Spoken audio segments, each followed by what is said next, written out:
Welcome to Haunting Whispers. Tonight, as the rain falls softly, we'll share some true scary stories to help you relax and fall asleep. So before you drift off, I'd love it if you could leave a comment letting me know where you're listening from around the world and the time you are listening. This video, also don't forget to like and subscribe if you're enjoying the episodes. So, it turns out my roommates are monsters. A vampire, a witch, and a werewolf. Seems like the setup for a bad joke, am I right? Well, as it turns out, my whole life is just one bad joke.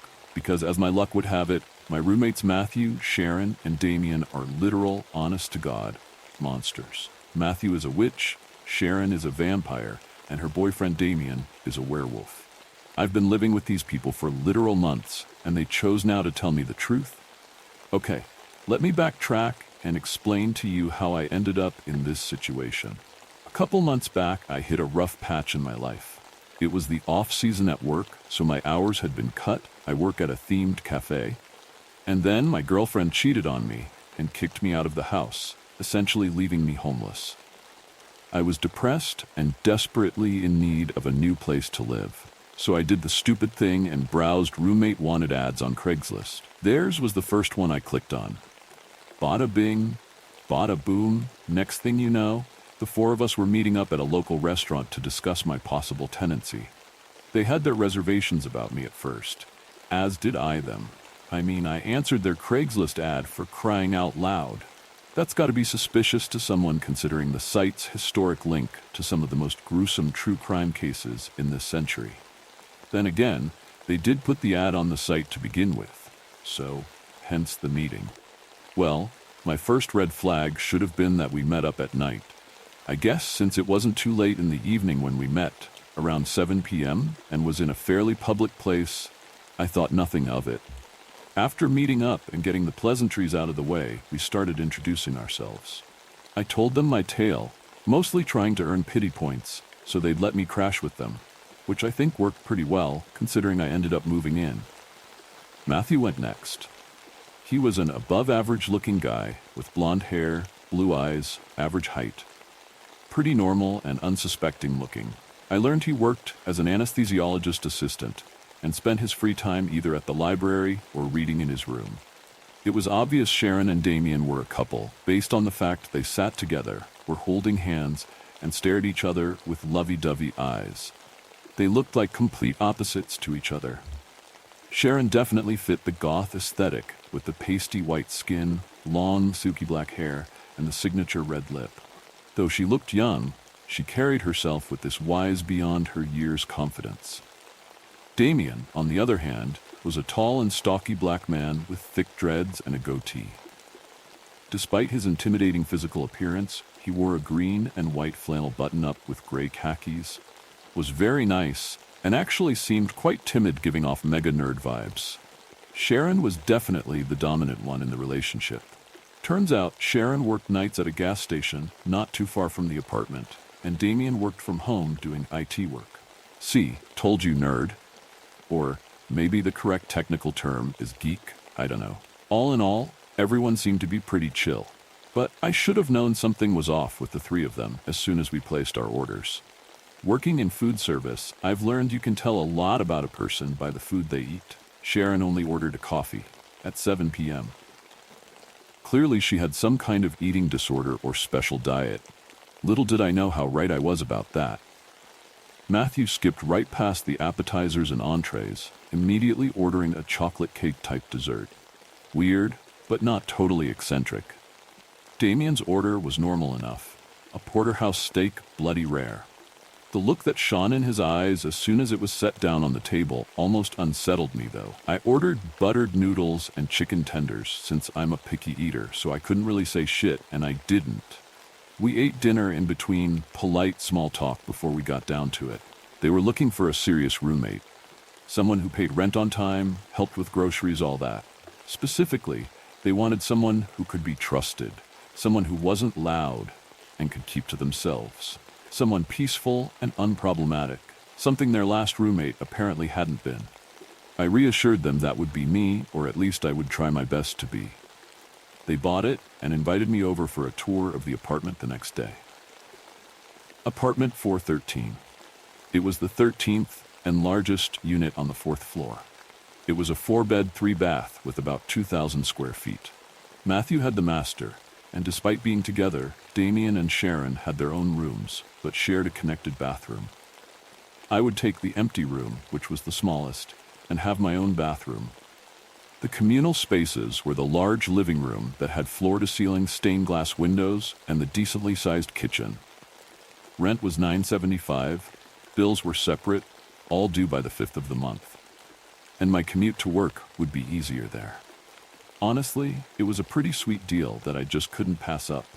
After they gave me a final offer and we got the lease all settled, I was moved in by the end of the week.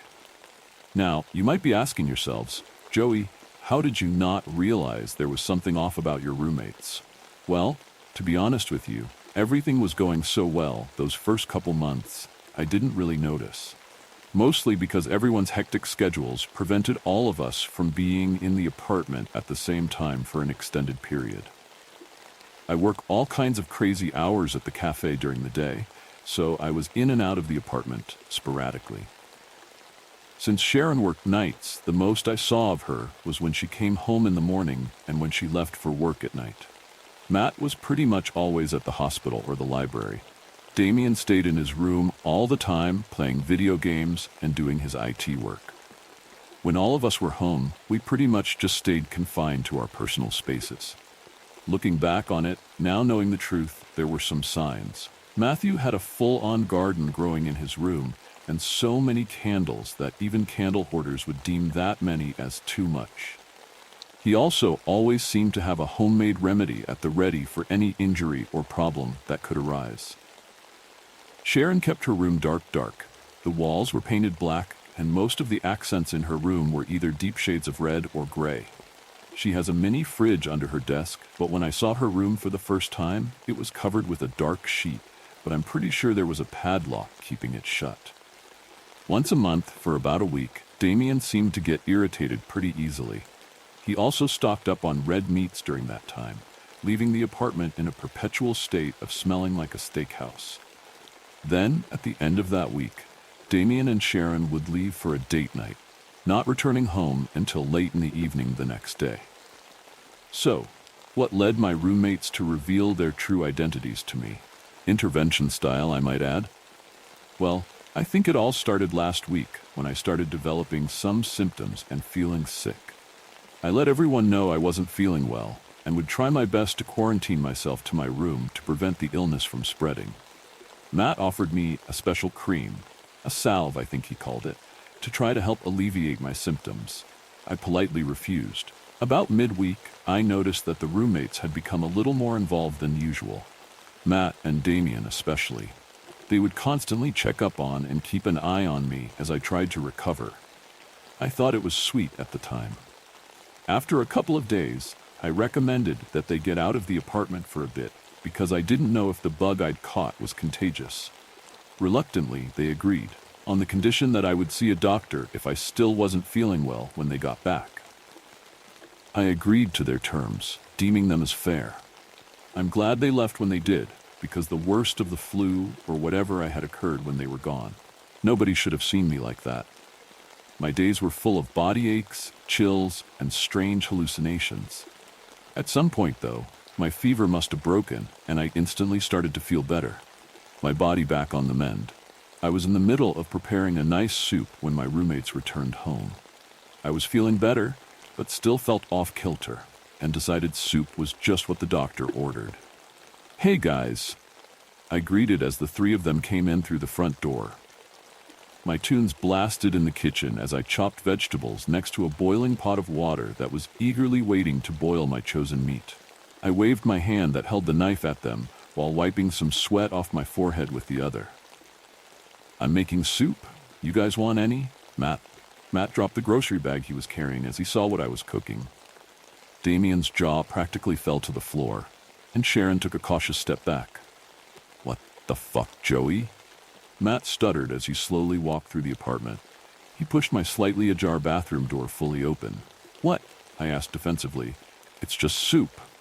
Damien stepped in. "There's an arm on that cutting board." I furrowed my brows in confusion, sucking some tasty vegetable juice off the tips of my fingers. I looked down. Sure enough, sitting right next to my pile of chopped celery and onions was a woman's severed hand and forearm lying in a giant puddle of blood. Her nails had been painted a vibrant yet elegant shade of red. I pressed my lips into a thin line. How did that get there? It was then that I noticed the state of the apartment. Large brownish stains covered the living room carpet. Dry and wet blood trails littered the floors. I looked to my bathroom, which Matthew had been investigating. Floating in blood and partially melted ice in my bathtub, laid the body the arm on my cutting board had belonged to. Her clouded dead eyes were staring right at me. The young lady looked familiar to me in the moment, but I didn't know why. Slowly, the reality of this whole situation set in. What? I asked, setting my knife down with trembling hands. Did I do that? I think so, Sharon said, eyeing me up and down. I had been wearing an apron as I cooked, which upon further notice was drenched in blood. The skin on my face, neck, and hands was caked in dried, flaky brown bits. Turns out the vegetable juice on my fingers had actually been fresh blood. Suddenly, Sharon hissed at me, her front canine teeth extending into full-on fangs. Damien joined her, a low growl emanating from deep in his throat. Matthew joined in, glaring at me, frantically muttering something under his breath. Together, the three of them started to close in on me, cornering me in the kitchen. Gee, guys, I choked out as fresh fear flooded my veins.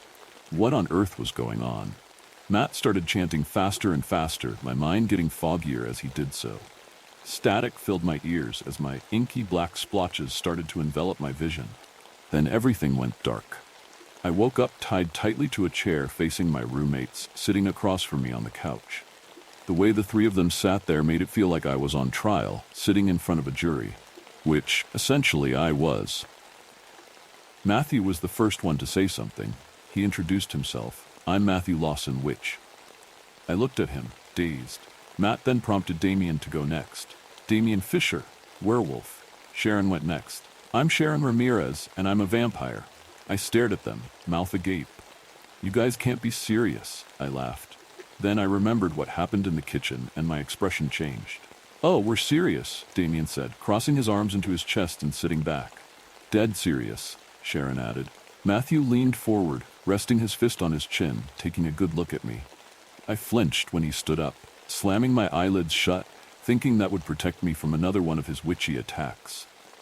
Then he did something unexpected. He untied me. I rubbed my raw wrists gingerly as he sat back down. Then he gestured to a steaming cup of tea sitting on the coffee table between us. He motioned for me to take it. Cautiously I did, stealing the tiniest sip of the liquid I could get away with. The tension between the four of us grew thicker as the awkward silence stretched on. So that's where me and my roommates currently stand. Now that I knew what they were, my roommates were now demanding to know what the hell was I. That's a good question, because I didn't know. But that wasn't the end of their nightmare. Just when they thought they were safe, something even more sinister awaited them. Bailey J. I've been an Uber Eats driver for a couple months now. It's a poor excuse for work, especially in a small city like Lafayette, but it's been just enough to get me by until I find something better. Some nights people are generous, others they're stingy, but I can't really be mad about that. I know money's no easy thing to come by. I just have to keep reminding myself that it's temporary. It's temporary. Something's changed, though. I can't blame anyone for not believing me, but I have to tell someone about this. Maybe if the word gets out, it'll reach somebody who knows what I'm dealing with. Maybe they can tell me how much time I have left. Whatever this is, it's far beyond me. It started about a month ago, on a Friday night. It was slower than most Fridays. Usually I can rely on the weekend bringing in the money, but I only got a few trips worth taking that night. At 9 p.m., I was just about to head back to my friend's apartment, back to the couch I've been calling home, when I heard that annoying sound Uber uses to tell you someone wants food again. Guess I forgot to go offline. I opened the app, reflexively moved my thumb to decline the trip, but then I saw the estimated fare. $78.47. I was in disbelief. I had never seen a fare that high before. Not even close. I figured it had to be a cruel joke. Sometimes customers will tease you with big tips to incentivize you to cancel any other orders and get them their food faster, only to reduce the tip at the last minute. My thumb started moving again towards that little X, but I hesitated. I couldn't bring myself to refuse it. Maybe I was desperate to make that night worthwhile. Maybe such an unorthodox fare demanded my attention. Either way, I was running out of time to take the offer. Unable to think it over any longer before it disappeared, I accepted. The trip was short and easy. I was lucky enough to already be on the east side of town, and the pickup spot was only 4 minutes away. I walked in, waited in line, went through the same steps that have become a near nightly routine, walked up to the counter and said, "I've got an Uber Eats order for Bailey J." At the sound of that name, the cashier's faces immediately went sour. They looked at me like I had offended them just by walking in, like I'd ruined their whole day with that one sentence. After a few seconds of no response, I tried to cut through the tension that suddenly crept over me, asking, "Do you need to see the or?" They cut me off sharply. No, we don't." One of the cashiers turned around, grabbed 3 big carry-out bags, and simply said, "Here." That one word dripped with so much spite, as if they wanted whatever was in those bags out of their store as soon as possible. I left in a hurry and had no idea why they were so upset until I got back in my car and took a closer look at the order. This person, Bailey J., had ordered 30 burgers, all with no bread, no cheese, nothing but the meat. Maybe this seems like an overreaction to you, but people don't do stuff like this. They're predictable. They get the meal, a side and a milkshake, 4 drinks with no food, maybe, not 10 pounds of nothing, but ground beef. So this really had me freaked out. I thought about canceling the order right there. I hadn't verified the pickup yet, so I could have done so without any real issue. What time I didn't have to think this over earlier caught back up to me as my mind started to race with the worst possibilities. What if this is some sicko using the app to lure me to his place with the money, only for me to end up missing? What if I was murdered or kidnapped? What if the burgers were just an appetizer and I was the main course? After a couple minutes of my mind running wild with panic, my worries started dying down as I offered myself some more reasonable explanations. Some people are very picky, and maybe they just really like this place's burgers in particular. Or maybe they're planning for a week of bulking. People do some pretty stupid shit to get their protein in after all. I wasn't all too satisfied with these explanations, but they felt more likely than a psycho killer baiting me through Uber Eats. So, I collected myself, found my breath again, and verified the pickup. My imagination can get away from me, but even my worst expectations failed to prepare me for what was waiting. The customer's drop-off spot was a Studio 6 off of I-49, just on the edge of where Lafayette meets Carencro. When I drove up, I wasn't exactly expecting to see the life of luxury, but this place was run down, even for a highway motel in Louisiana. It was surrounded by a rusted over chain-link fence. Most of the street lamps along the perimeter were burnt out or flickering, and there were no signs of life besides a few cars dotted around the parking lot. I was filled with further doubts as I noticed many of them were broken into and missing tires, and there wasn't a single soul around to comfort my growing suspicion that something was very wrong here. I found the right room, parked right outside it, and hurried to the door.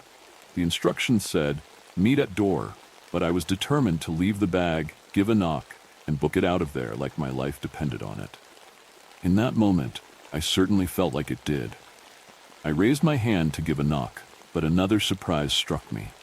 The door was cracked open, with a pale blue light peeking through. I dropped the bag and rushed to just text them that I'd left it outside so I could leave. But before I could even open my phone, I heard a frail, cracked voice come through the opening. "Please, can you bring the food in? I can't get up to grab it."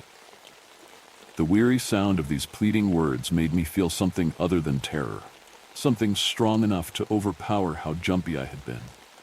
I felt empathy. Many people order food because they don't have the privilege of being able to get in a car with ease to get it themselves. They might be bedridden or wheelchair-bound. Either way, they rely on people like me to bring what they need to them. So I faced the door again and replied, "I'll bring it in. 1 sec." I grabbed the bag off the ground, took a couple seconds to still my nerves, and opened the door. I was immediately greeted with an awful smell, though I tried my best to not let it show on my face for the sake of being polite. But whoever had called me into that sad little motel room was nowhere in sight. Unwilling to go any further in, I called out, "Food for Bailey J? I have the bags here, I can set them down." The voice interrupted, louder and much less weak than before. "Yes, I'm in here. Come in, please." The sound seemed to be coming from all around me. But I noticed the bathroom door was open. This was the source of that light, a bright fluorescent glow, an offense to eyes that had been accustomed to the dark of the night. I slowly crept over, my heart and mind far outpacing my feet, rapidly theorizing what could possibly be awaiting me. The smell got stronger with every step I took forward. It became impossible for me to ignore. I almost crossed the threshold when I saw a thick drop of liquid fall from the ceiling. I froze and arched my neck to see something part of me still fails to admit was really there. Just above me was a massive set of teeth, yellowed and gnashing, with exposed, discolored gums. The teeth belonged to a greater mass, some amalgamation of flesh clinging to the tiles of the bathroom ceiling. Even without eyes or a nose, it knew I had approached, and it became restless. Its tongue darted out of its mouth, reaching for something to grab hold of. Coils of muscle and tendon stretched from the mass, wildly thrashing through the air, grazing just past the top of my head. I quickly backed away from the bathroom and ran to the door, but it had shut and locked, with no attempts to flip the bolt or twist the knob making any difference. I was trapped. I started screaming out of hopes someone might hear me, but there was no stir from the neighboring rooms. I fell to the floor and began to cry when I heard the voice again. This time it made no attempt to seem meek or even human. The words boomed in my head as if they were spoken from right behind my eyes. "Feed me, and you may leave." After a moment or two of denial and acceptance grappling for control over my next course of action, I peered back into that brightly lit room. From this distance I couldn't see any sign of the teeth, but I could hear them chattering in anticipation. Finally, I got up, grabbed the bags, and walked to the entrance of the bathroom. Now I noticed in the corner, next to the toilet, was a shovel. I opened all the styrofoam containers, 5 patties in each one, and picked up the shovel. As I did, I could tell the mass was delighted at my cooperation. More saliva dripped to the floor as its tongue appeared again from behind its teeth. I put several patties on the shovel and lifted it up, angling it carefully to not drop any out of fear that might make it angry. It lapped the meat into its mouth and began to chew. Bits of beef and spit fell onto me. My skin crawled at the touch, but I dreaded the idea of upsetting this thing so much that I stood still and stomached it. After a few more shovelfuls, the meat was gone and the mass seemed pleased with itself. I then heard a loud click come from the door, signaling my freedom. Desperate to be anywhere but there, I made my way towards it, never taking my eyes off the bathroom. Before I could exit, that voice came from within again, commanding me, "You will return next week, same time, same day. You will be paid every time that I feed. Leave, and do not come back until you are called." I ran to my car, turned the ignition, and sped out of there, constantly checking my rearview mirror to see if I was followed. There was no sign of anyone or anything coming after me. When I got back to my friend's apartment, I thought of telling him about what I'd seen, but I realized that even I couldn't come to grips with whether or not any of that was real. I had nowhere else to stay, and I couldn't jeopardize having somewhere to sleep. He might have very well thought I was losing it. 30 minutes later, I got the notification. I received a $75 tip. Every week, on Friday at 9 p.m., I get a trip offer from Bailey J. Each time the fare is higher and the order is bigger. I thought about refusing it the second time it happened, but it kept popping up, and each time I declined it, I could hear an ear-piercing sound get louder and louder, growing to a deafening volume. It didn't stop until I pressed accept. Every time I go back into that room, it's gotten bigger. It's spread across the entire ceiling now. It's consumed the shower, and tendrils of flesh now hang over the bathroom door. I have no idea what I'm feeding, what it will grow into. Last time I was there, I saw something beginning to emerge from just above its teeth. It looked like an eye. Little did they know, their ordeal was just beginning, as another dark tale unfolds in the shadows. I don't remember hearing it right away. I think at first, I convinced myself it was nothing more than the natural sounds of an old house. Houses make noise, creaks, groans, the wind lashing against the windows, the floorboards settling. That's what I told myself when I first heard the dripping. But now, standing here in the basement, the sound dominates my senses. The steady drip of water hitting a surface fills my head, growing louder with each passing moment. I've followed it, searched for it, but no matter where I go, it remains just out of reach. My eyes scan the aged stone walls of the basement, meticulously searching for the elusive source of the disturbance. The air hangs heavy and thick, each breath feeling laborious as I struggle to draw in enough air. It wasn't always like this. There was a time when this place felt like home, quaint and charming, a bit rough around the edges, sure, but full of potential. Sarah and I had fallen in love with the house at first sight. The realtor had given us a brief tour, and when we reached the basement, he quickly brushed past it, barely mentioning the fact that it existed at all. It seemed odd at the time, but we didn't think much of it. Old basements are creepy. Everyone knows that.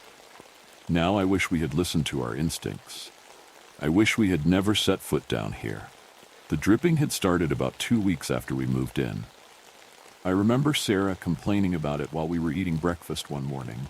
"Tom, do you hear that?" she'd asked, her brow furrowed in that way she does when she's frustrated. "It's driving me insane." I hadn't noticed it until she pointed it out, and that's when I heard it for the first time. A faint, rhythmic drip was coming from somewhere beneath us. I dismissed it. Probably a leaky pipe, I thought. It's an old house. These things happen, I reasoned. That very night, however, the sound, it seemed to get louder. As I lay in bed, staring up at the ceiling, I could hear it clearly. Drip, drip, drip. It sounded close, too close. I tried to block it out, but the more I focused on it, the louder it became. Sarah turned over next to me, restless, and I knew she was hearing it too.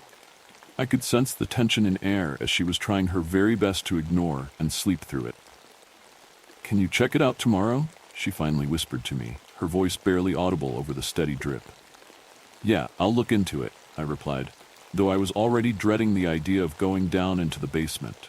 Something about it felt off, like a cold weight settling over my chest. The next day, I made my way down the narrow stairs to the basement. It was dimly lit, a single bulb hanging from the ceiling, casting weak shadows across the space. Boxes were still piled up against the walls, remnants from the move we hadn't bothered to unpack yet. The air smelled musty, like old earth and damp concrete. The dripping echoed all around me, but I couldn't pinpoint its source. The pipes along the ceiling looked fine, no signs of leaks or condensation. I checked the corners, the floor, the walls, nothing. I even crouched down near the floor drains, but they were bone dry. The sound seemed to come from everywhere and nowhere at the same time. Frustrated, I climbed back upstairs and told Sarah I couldn't find anything. She wasn't convinced. "You didn't look hard enough," she said, her eyes dark with concern. "That sound is getting louder." She wasn't wrong. Over the next few days, the dripping grew more insistent. It followed us from room to room, a constant, maddening noise we couldn't escape. And it wasn't just the sound. The smell started shortly after, faint at first, like damp wood, but soon it became overpowering, rancid.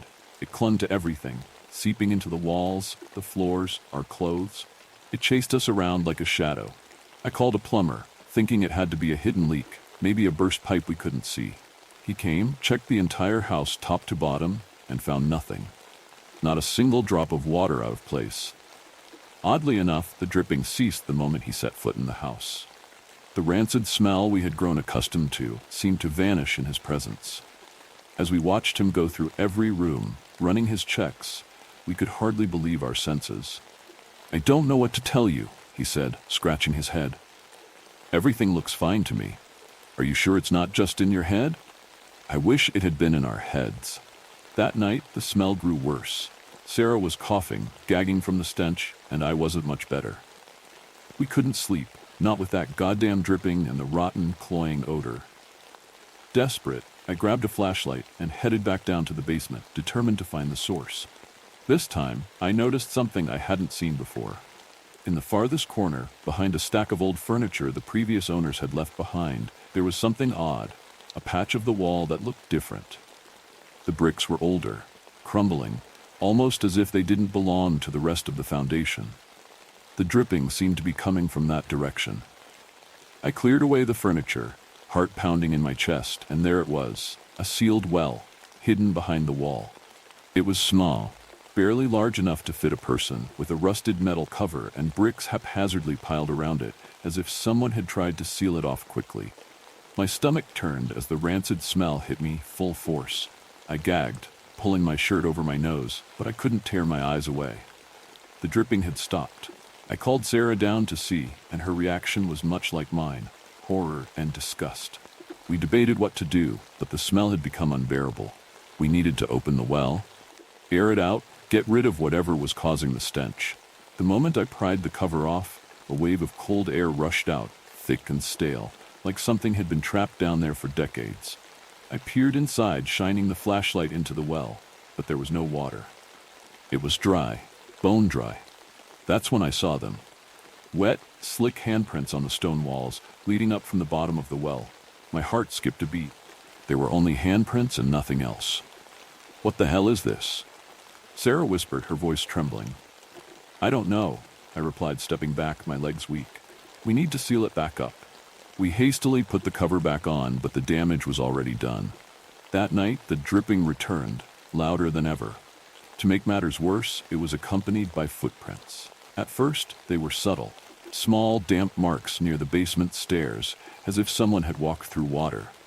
But as the days passed, the footprints grew more frequent and larger, appearing in places they shouldn't.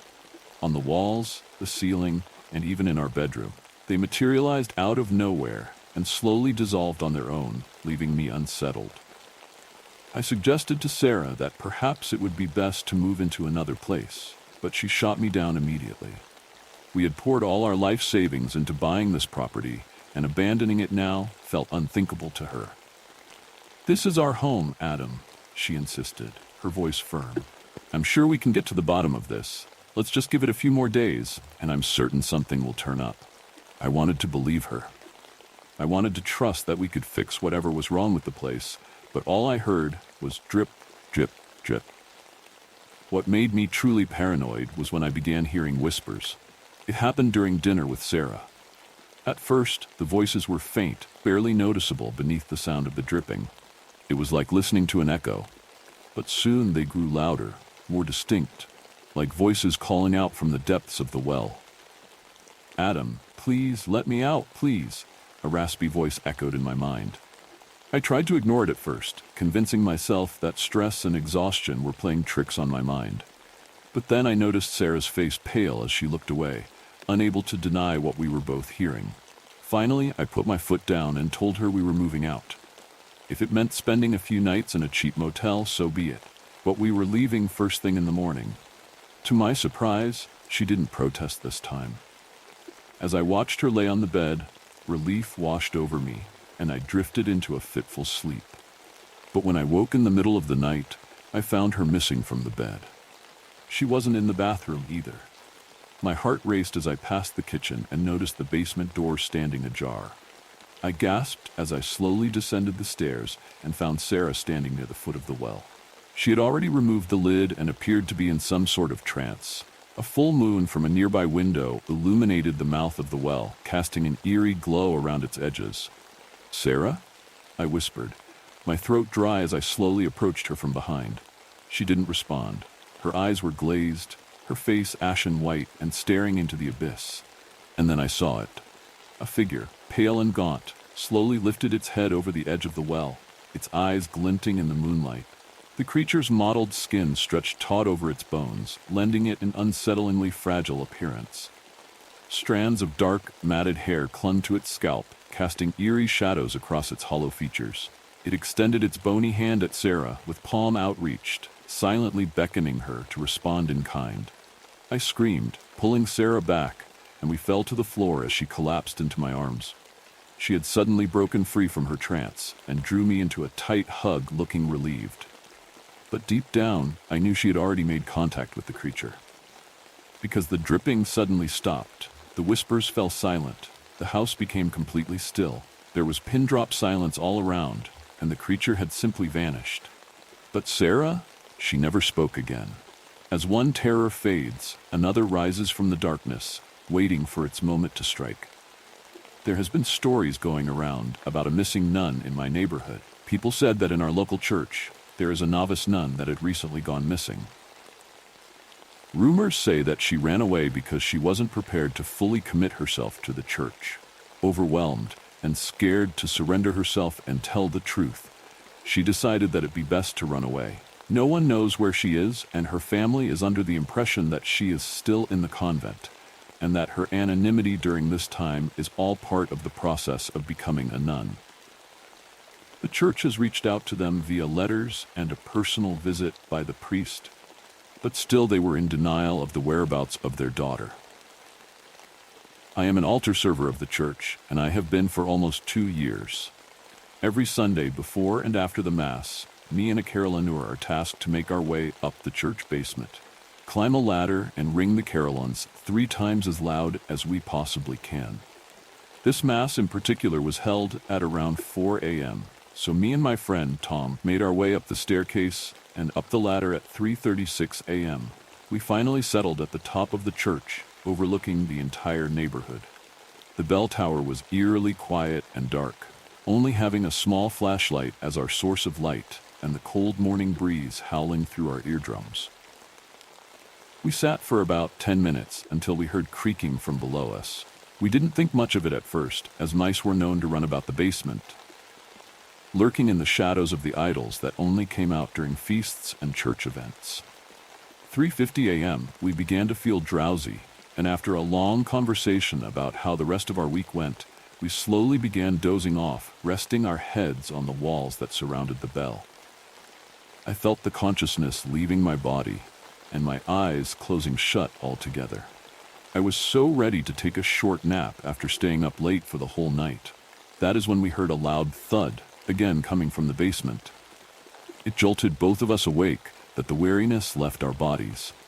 In a panic, we convinced each other to check the basement and figured that it must have been one of the statues falling that was the source of the loud noise that woke both of us up.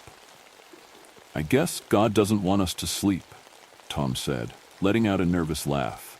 I could tell that he was scared. We both were, but he was trying to lighten up the mood by making a joke.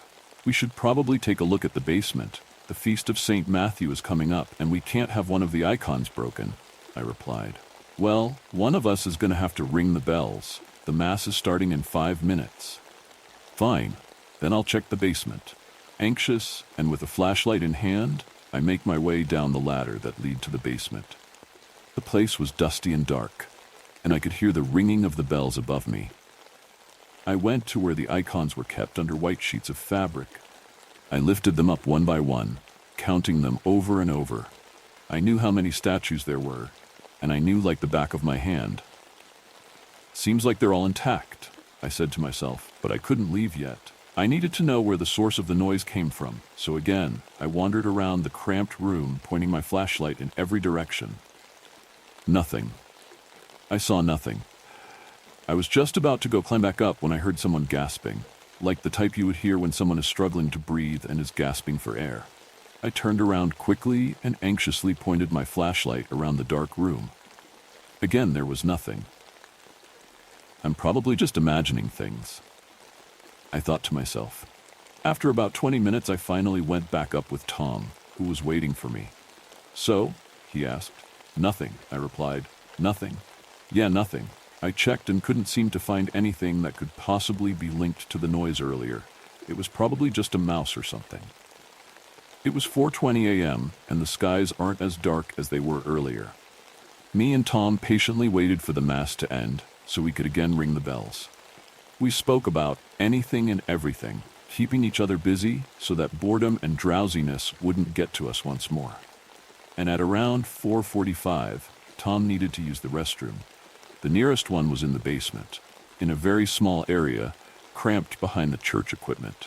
Tom didn't want to go alone, so he made me go with him. Again, we made our way down the ladder. Tom went first with me, following behind him because he really needed to go.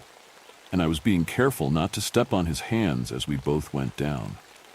I offered him the flashlight, and he refused because he didn't want to be seen doing his business. I scoffed and turned around as he entered the small comfort room. I pointed the flashlight at the direction of the equipment, just in case he would be on his way out, and so he wouldn't bump into the storage that was kept in front of the door. Tom was done after a few minutes. I was annoyed at how long he took, but I didn't want to make a scene, so we both just quietly made our way up again, with me following behind him. 4:50 a.m., we finally sat down and continued our conversation. That is when Tom said something that brought chills to my body. "Hey, you know when I was inside the toilet? It felt like there was somebody else there with me." "What do you mean?" "Well, when I was finishing up, something brushed my head. Not to mention that it smells horrible in there, like everything dead piled up into one corner of the room. And the atmosphere was heavy," he continued. "I could have sworn my hand accidentally touched something in there. It was luckily dark, so I didn't have to see whatever that was." "That's odd," I replied, fear written all over my face. In our 2 years of being tasked to do this, we have never encountered anything like this. Even at times when I was sent here alone, the thought of being scared has never once crossed my mind. I could tell that Tom was scared too, but was putting on a brave face as it was in an ungodly hour, and we didn't want to start the day bad. We sat in silence until the Mass finally finished, and we rang the bells 3 times. The sun was already rising by then, and we weren't that scared to go back down anymore, despite the fact that we scrambled our way out the tower. Our day continued as usual. We went our separate ways, and we never spoke about the incident again. Until we were notified of a memorial service by the church 3 days later. I had just gotten back from school, and my mom told me to get ready because we were going to sponsor the Mass. I grabbed my albs and quickly changed into them. The church was silent. It was a memorial service for the nun that went missing 5 days ago. She was found by one of the ministers who was looking for an extra ciborium. She was found with a rope tied around her neck. They said that she had been dead for a week when she was found in the basement. My eyes widened. The basement? I felt my stomach drop, my eyes darting all over the place, frantically looking for Tom in the crowd. Turns out he came in late because he had Spanish class. We were both pulled outside as the deceased's loved ones said their last words and reminisced their last moments with her. The priest, along with the abbess and the minister who found her. "Where in the basement was she found?" Tom asked. "In the restroom," the minister replied. We both looked at each other. I knew what he was thinking. And now I wonder, was she the one that caused the loud thud in the basement? Was it her lifeless body that brushed Tom's head? What made her end her life?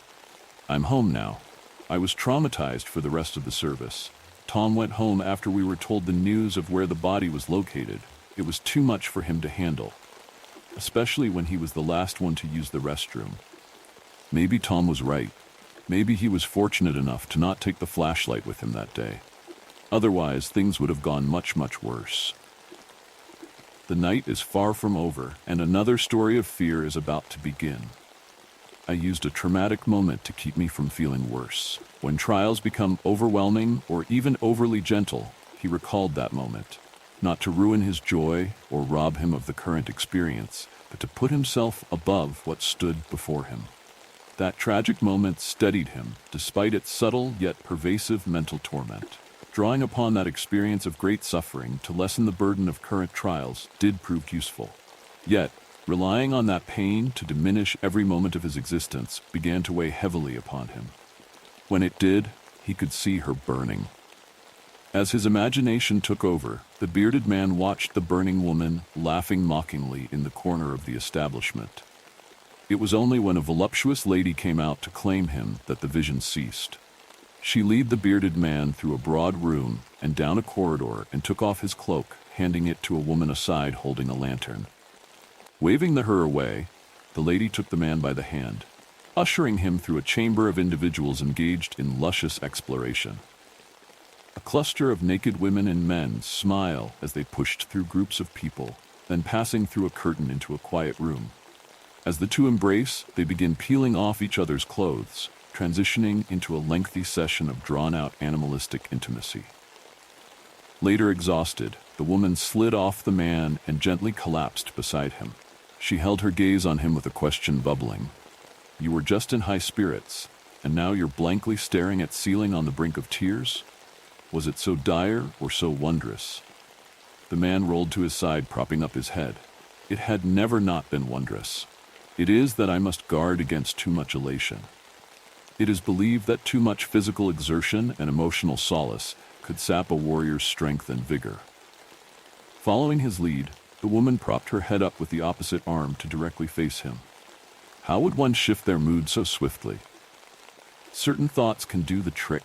The bearded man pulled her closer. "Pray tell, so you conjure these thoughts to temper your joy? Is becoming overly elated, even in such a place, truly so grievous?" the woman asked, pressing her naked figure against him. "A warrior must master his emotions. I can temper my feelings." The man lifted the blanket, looking down at his wee member, "but I cannot quell the beast within." The pair kissed passionately as the man lifted the woman effortlessly, laying her gently on the other side of the bed. Shortly after another encounter, the man sat in bed with his hands locked behind his head. The lady rested her head on the man's left pec, tracing patterns with her finger, bubbling with more questions. None would desire a woman who cannot bear children, save those who plan to be unfaithful from fearful of commitment. "My suspicion grows on you." The woman canted her head up towards the man. "You know, you're still the only man I've ever shared a bed with within the past year, maybe more. And I shall find the coin each night to ensure that it remains so," the man interrupted. "I will not allow you to break your vow to your sister. Yes, you work at a pleasure house, but your days as a whore is over." She raised, sitting herself on the edge of the bed with her back to the man. "The vow to my sister, what she did to you was unforgivable. You don't owe her anything. Besides, it'll take eons to pay off my family's debt with you as my sole patron. How will you find the means to rent me all day every day? Assisting you to uphold that vow in never selling your body again is for you, not her. Do not fret, my love. Upon completion of a new task I have been appointed, neither of us shall have a need for coin for many years. Are not both still wed? You help me abide by my vow to her, but break your own?" The man lowered his gaze. "One cannot break what was already shattered." The woman had a briefly moment of silence, letting the spoken words resonate before asking, "So what formidable task has the king bestowed upon you now?" "I have to transport a prisoner in exchange for 50 gold and 30 silver pennies. That is an astronomical sum of money. You must be moving someone truly perilous." "I," the man turns away uncomfortable, "she who ensnares." The woman turned away as well, putting her hand up to hide the ugliness of her pain. She started to walk away in disgust until the man spoke again. "Be suspicious not, my love. I do not fear commitment, and I shall provide you with a child, whether it be from your own womb or by the stork's grace." Beyond the castle walls lay a road heading to the heart of oblivion, a path that none among the dwellers dared tread. It began wide at the castle's edge, but narrowed to a meager trail winding through dense thickets. When dread began to prowl, he turned to that moment again. That moment he thought of in order to forget everything else. This time, the welcomed darkness conjured her beneath a distant barren tree, her garments surrendering to the flames flickering in the wind. As he watched her burn, the apprehension melted into a sadness that made him forget all else. He blankly stood in introspection until the hand of the king approached him from behind, an elderly man in shiny armor and a long white beard. Sir Gizzards, the man discovered beneath a spilled cauldron of gizzards after single-handedly slaughtering an entire coven of witches, the very knight who was instantly dubbed after putting an end to the heretical hysteria that plagued our city. "Are you well?" The man, known as Sir Gizzards, stumbled on his words. "Yea, I'm well, thank you." The elderly gentleman sized up Sir Gizzards from head to toe in unrestrained awe before his gaze settled on the knight's metal gauntlets. They were a marvel of intricate design with ambiguous aesthetics, from the complex arrangement of tiny interconnected gears to the metal bars and springs lodged in its gold lining. The contraption had the old geezer stricken. "I see the king chose well for this task." Well, here we will wait for the rest of the folk who will be accompanying you on your journey. First, a dwarf wielding a bow and arrow came strolling from the gates, known for his extensive knowledge of the terrain. Next, a medic appeared, wearing a mask with round glass eyes and a long beak, skilled in the art of dual-wielding mallets.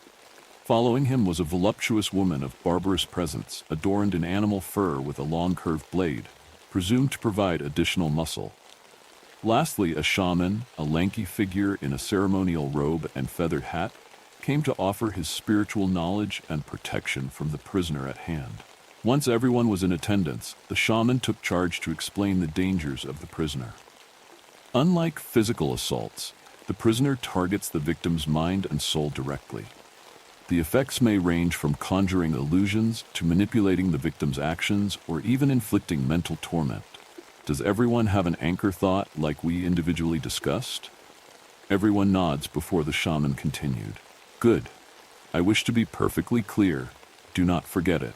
God forbid one of us fall prey to one of her enchantments that will need an anchor to reality, something to draw you back before madness takes over.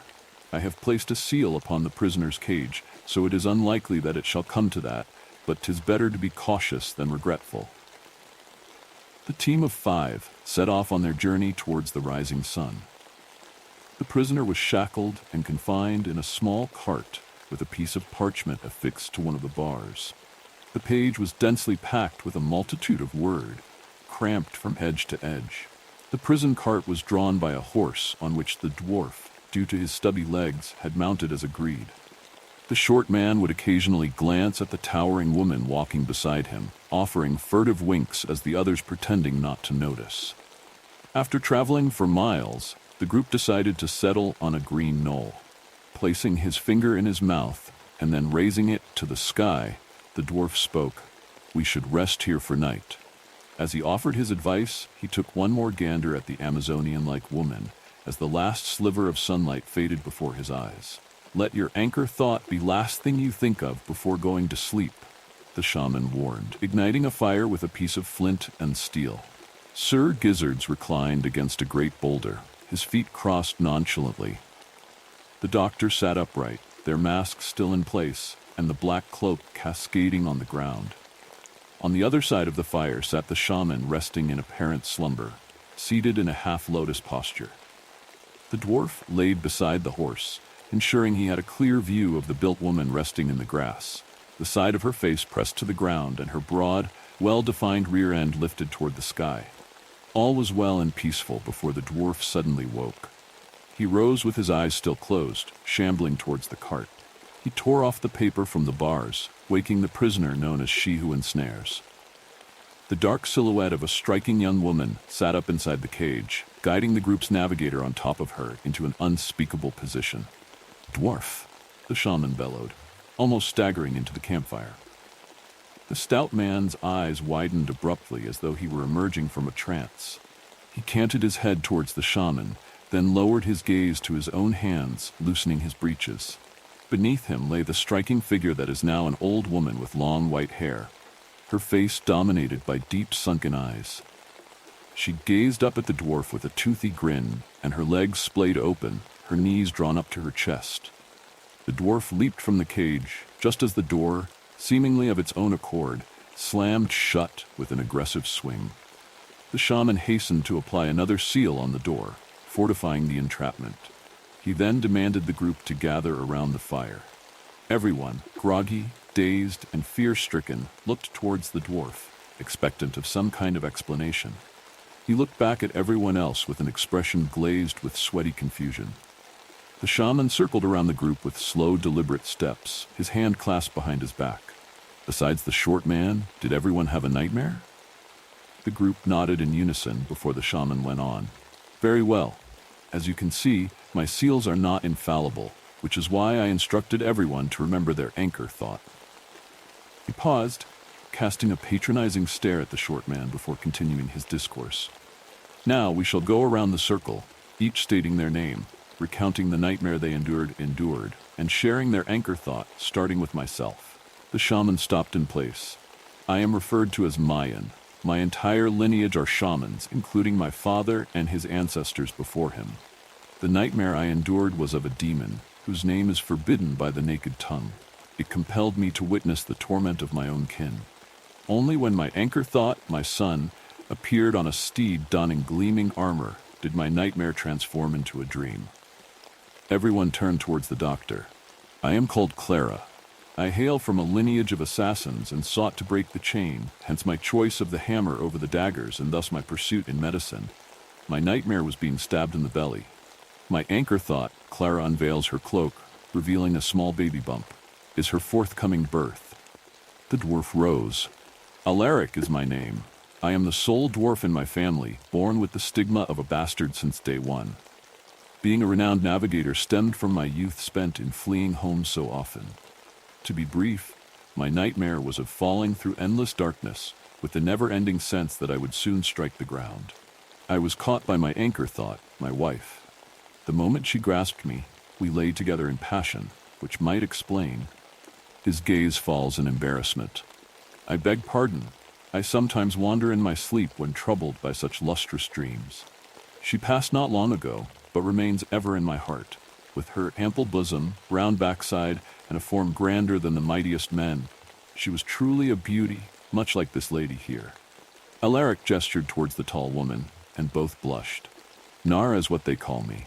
I hail from a land where women hold dominion, and men are relegated to roles of cooking, cleaning, and procreating. In my homeland, mating was a mere duty, unaccompanied by companionship. Thus, when my sisters discovered me indulging in pleasure with the one I held dear, I was faced with a grim choice: to witness his slow demise at their hands, or swiftly by my own. I ensured it was quick and painless. He was stout and strong, like gristle, shorter than most men, but truly a beauty, much like this man here. Nara blushed as she nodded toward the dwarf, who offered a faint smirk. A strong silence pressed at the end of her sentence as Sir Gizzard stared intently into the campfire. "Come now," the shaman prodded. "This exercise serves to keep us alive. Begin by revealing your true name at the very least." "My one and only true name is Sir Gizzard's," the man said, keeping his eyes on the flames. "Once the seal that barely held the first time comes off again, there is nothing more we can do. These anchor thoughts are but perceived protection, an ease of mind for a likely death if the direction of our planning plummets once more." The shaman intervened. "Unless you prefer to spend your final moments thrusting inside that bag of bones, a demise the dwarf was sure to have, you must give your cooperation." Sir Gizzards looked to the prisoner and responded, "My nightmares are the anchors which bind me back to reality. I can't be drawn from a madness in which I already dwell." Although silent, the shift in tension was abrupt and dramatic. As Sir Gizzard's words hung in the air with the crackling of the campfire, the shaman's reaction oddly turned from surprise to confused. Trembling as if attempting to speak, the left side of his face began to droop. He took a few steps forward and stumbled over his unsteady gait. Falling to one knee with unfocused eyes, Mayan precariously pointed to the horse and wagon. "Shaman? Are you well?" Ignoring questions and concerns from the group, the shaman charged forward, mounting the horse with a sudden, inexplicable speed. He glanced back with eyes as white as moonlit frost, then hastened away. Alaric instinctually drew back his bowstring, tracing the air with the tip of an arrow. Unleashing the projectile into the running horse's jugular, the animal plummeted into the ground, trapping the shaman's now fractured knee. When the hag fell with the cage, its dorside towards the ground, color returned to Mayan's eyes as though he were reclaiming his mental steadiness. Through sheer wit, he forced the trapped limb free from under the horse, each second agonizing as broken bones scraped and dislocated. Regaining his composure on his good knee, the flailing horse kicked it out of place, knocking the shaman's joint into a grotesque angle. He collapsed with both legs broken, on the ground face to face with the animal. The horse's milky eyes gradually returned to its natural hue before it succumbed to death. "It's the old bitch," Nara cried out, before making her wild approach. Within only a few steps' reach, the Amazonian-like woman stopped in her tracks, clasping her hands on the sides of her head. Growing the same white eyes, her gaze drifted to the wagon, to the group, then back to the wagon as if glitching out. The doctor drew her hammers, the dwarf aimed his bow, and Sir Gizzards went to close in, but it was too late.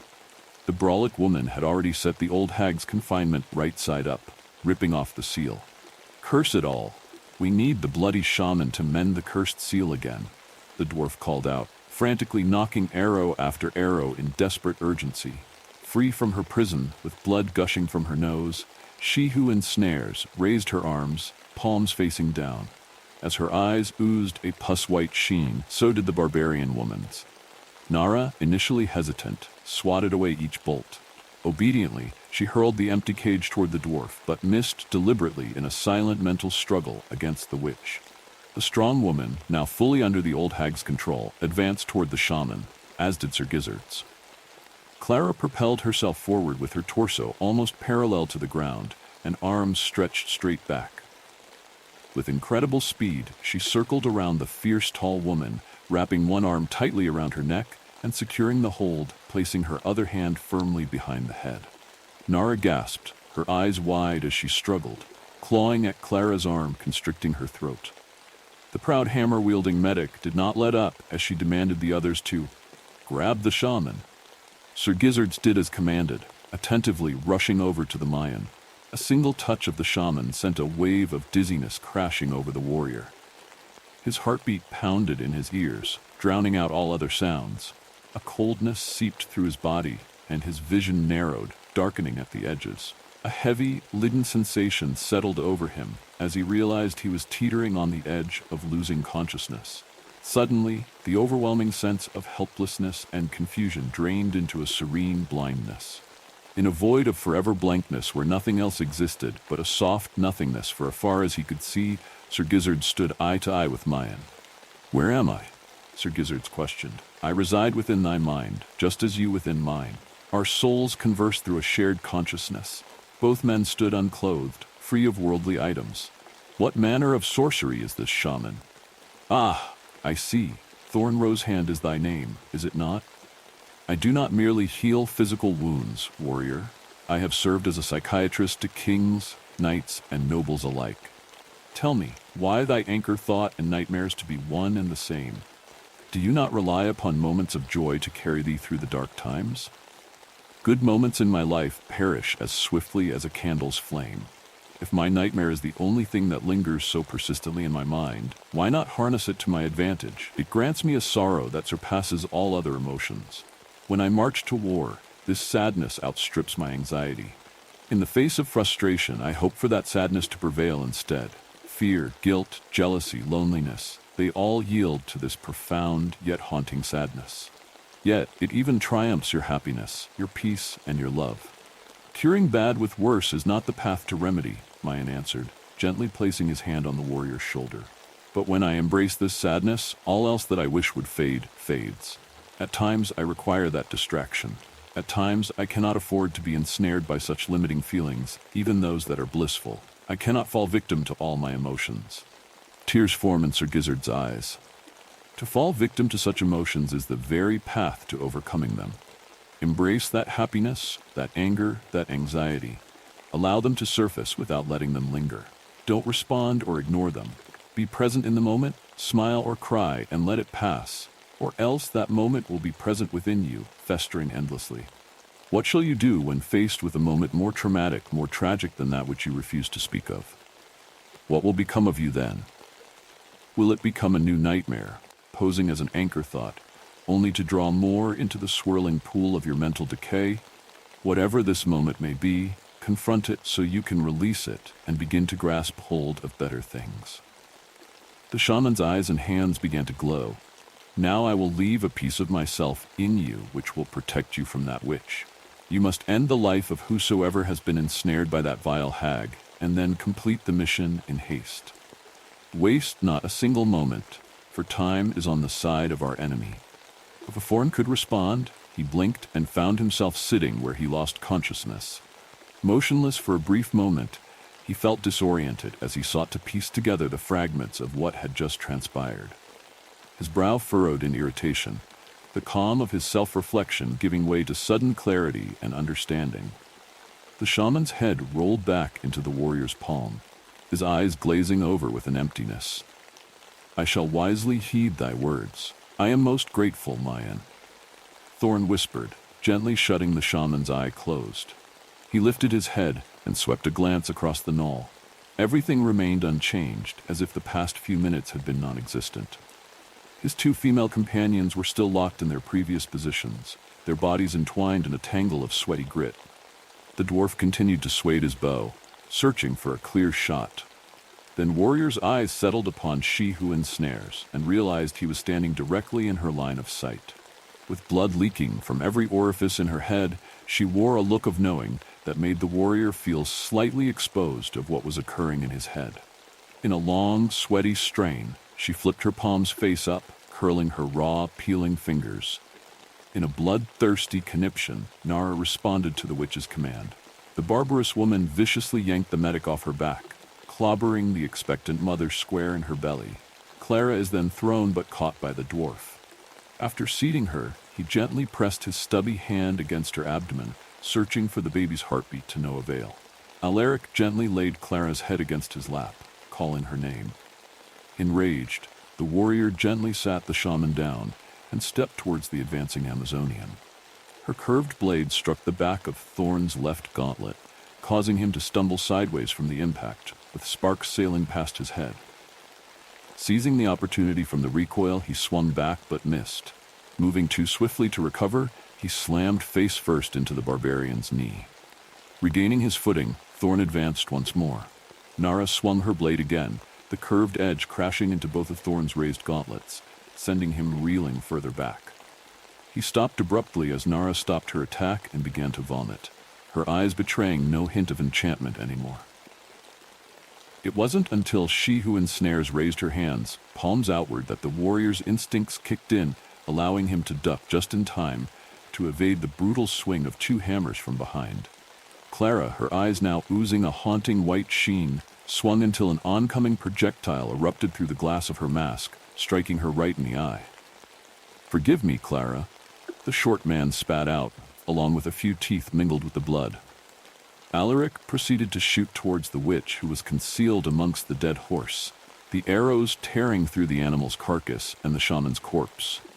Thorn looked to Clara as she collapsed to her knees amidst the shards of glass from her mask, vomiting uncontrollably. He glanced at her eyes, which were slowly regaining their normalcy, then turned to Nara, who continued to clutch her stomach and coughing up blood. "Sir Gizzards, we must put an end to the old hag." The dwarf ceased his shooting, fixing himself to Thorn with an intense gaze. "And to the ladies, as well as myself. With the witch's enchantments, once you're ensnared, you're forever ensnared." Swiftly, the hag plunged her hand into the horse. After briefly rummaging inside, she yanked the heart free, slick of glistening blood. Holding it to the sky, she sank her teeth into the raw organ without hesitation, tearing into it with a primal desperation, blood spilling down her chin with every ferocious bite. Standing tall and rejuvenated, the hag raised her hands high, the last remnants of skin peeling away from the fingers. With a flick of her wrist, the dwarf, the medic, and the Amazonian woman jerked upright, their bodies moving as if pulled by an invisible hand, compelled by a force beyond their control. Their eyes were glazed with thick white clouds, mirroring the witch's own. As she twisted her arms, commanding them to surround the warrior, her fingers curled. With each torte, they moved in unison, their faces slack, utterly surrendering to the will of she who ensnares. As the group slowly closed in, Thorn seized the moment, grabbing the dwarf's head with both hands and clenching tightly. As his grip tightened, steam hissed from the warrior's gauntlets. The tiny gears clicked and turned until the metal gloves were soaked with blood. It was then the brawlic female grabbed the warrior's left metal glove by the wrist and wrenched it with brutality until the contraption crumbled into metal bits. Thorn's grip on the short man came loose as the medic joined the tussle. The two women punched the warrior repeatedly, sending ribbons of red spattering on the grass around. He drops to his knees, and they continue pummeling him. As both women began reaching for their weapons, Thorn seized the momentary pause to deliver a powerful punch to the medical physician's jaw, sending her weapons flying out her hands. He caught one of the hammers and swung it with brutal force, crushing the tall, fierce woman's skull, before she could draw her curved blade. Nara's lifeless body collapsed next to the dwarf. As the doctor steadied herself, the warrior seized her by the neck with his functional glove. The dwarf, his face smeared with bruises and blood, arose, clamping his teeth into Thorn's free forearm, tearing into the muscle by sheer weight alone. With both hands engaged, Thorn too opened his mouth and bit down on the dwarf's nose. The warrior yanked his head to the left as a bulk of Alaric's nose came free from his face. The short man immediately came crumpling to the grass. His arm now loose, Thorn gripped the back of Clara's head with his free hand. Mustering power from his overstimulated glove and the last ounce of strength from his bitten arm, he snapped her neck. The witch, she who ensnares, stood discolored and covered in a film of dried blood.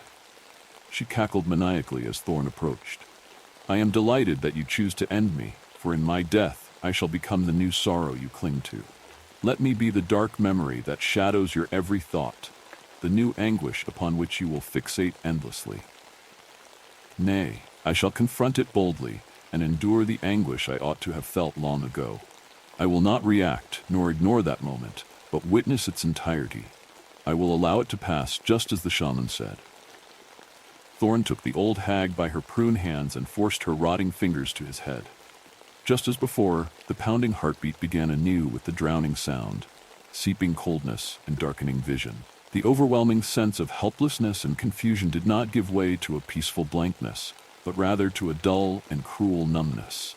Thorn was cast into a place where no steadfast thought could anchor him, where emptiness reigned, and all things that once brought joy seemed distant, as if lost to time's unforgiving grasp.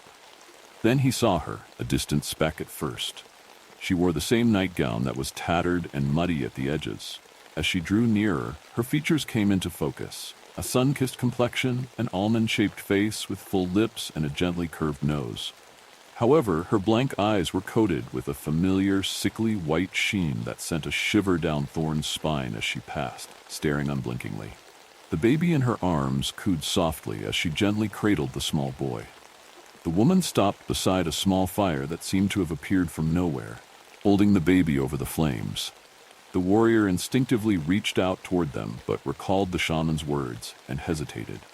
Instead, he proceeded to watch in silent apprehension. The woman abruptly froze with her fingers tight around the baby. She held that same position as she who ensnares, quietly stepped out from behind her, moving with a foreboding quietness. "Let us glimpse the buried memory you cling to, the one you use to forget the others you refuse to confront, the distraction from the gripping daily turmoil." The old woman leans in to get a better look at the young woman's face, then turns back to Thorn, her jaw dropping in surprise. "I remember her well. She offered her child freely to join my coven." She smiled, a wicked glint in her eye. "She never loved you, you know. She bore your child only to become one of us." The two women started laughing so vociferously their cackles nearly tore from their throats. "Fear not, trembling child, she is with my sisters. Mark my words, you have not seen the last of her." When the woman dropped the baby into the fire, flames erupted into a storm of embers and black smoke. Their laughter continued unabated as Thorn walked calmly toward them. He watched in despair as the fire slowly crawled up the ladies and around the baby, enveloping them inch by inch until they were completely swallowed by the flames. Then, a new anchor thought was born. As the blaze dwindled to nothing more than a faint waft of dust, the sound of a baby's cry began to carry. The warrior canted his head down with a face devoid of emotion to reveal a healthy newborn boy. He slowly dropped to his knees and gently cradled the child. Grounded once more in his world of familiarity, he took in his surroundings with his gaze falling upon a fleshy tube. He followed the long cord from the baby's belly to underneath the expecting but dead mother's cloak. Thorn had found himself beside Clara, the baby already delivered, and in his arms as if fate herself had rewritten a new beginning. Thorn sulked in his overwhelming confusion as he surveyed the aftermath of atrocities he had been forced to commit. His eyes first fell upon Alaric, the spirited dwarf, with his nose scattered and a gaping wound across his face. Next, he gazed at Nara, the fierce Amazonian lying in the same position she had slept in just hours earlier, with a hammer lodged in her skull. Then he looked at Clara, the proud medic who would have made a fine mother, her neck twisted grotesquely like a doll with its head on backwards. Lastly, his gaze settled on Mayan, the shaman, whose mangled knees and scrambled mind bore testament to the price he had paid for the warrior's sake. Once his eyes settled on she who ensnares, the remnants of her head splayed around in a wide splatter of fleshy fragments. An unexpected yet miraculous moment occurred. Tears finally began to flow.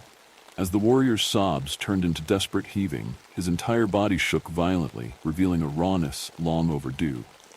He howled with a mix of pain and relief, smiling despite his eyes red and raw from the relentless onslaught of emotional barriers being broken.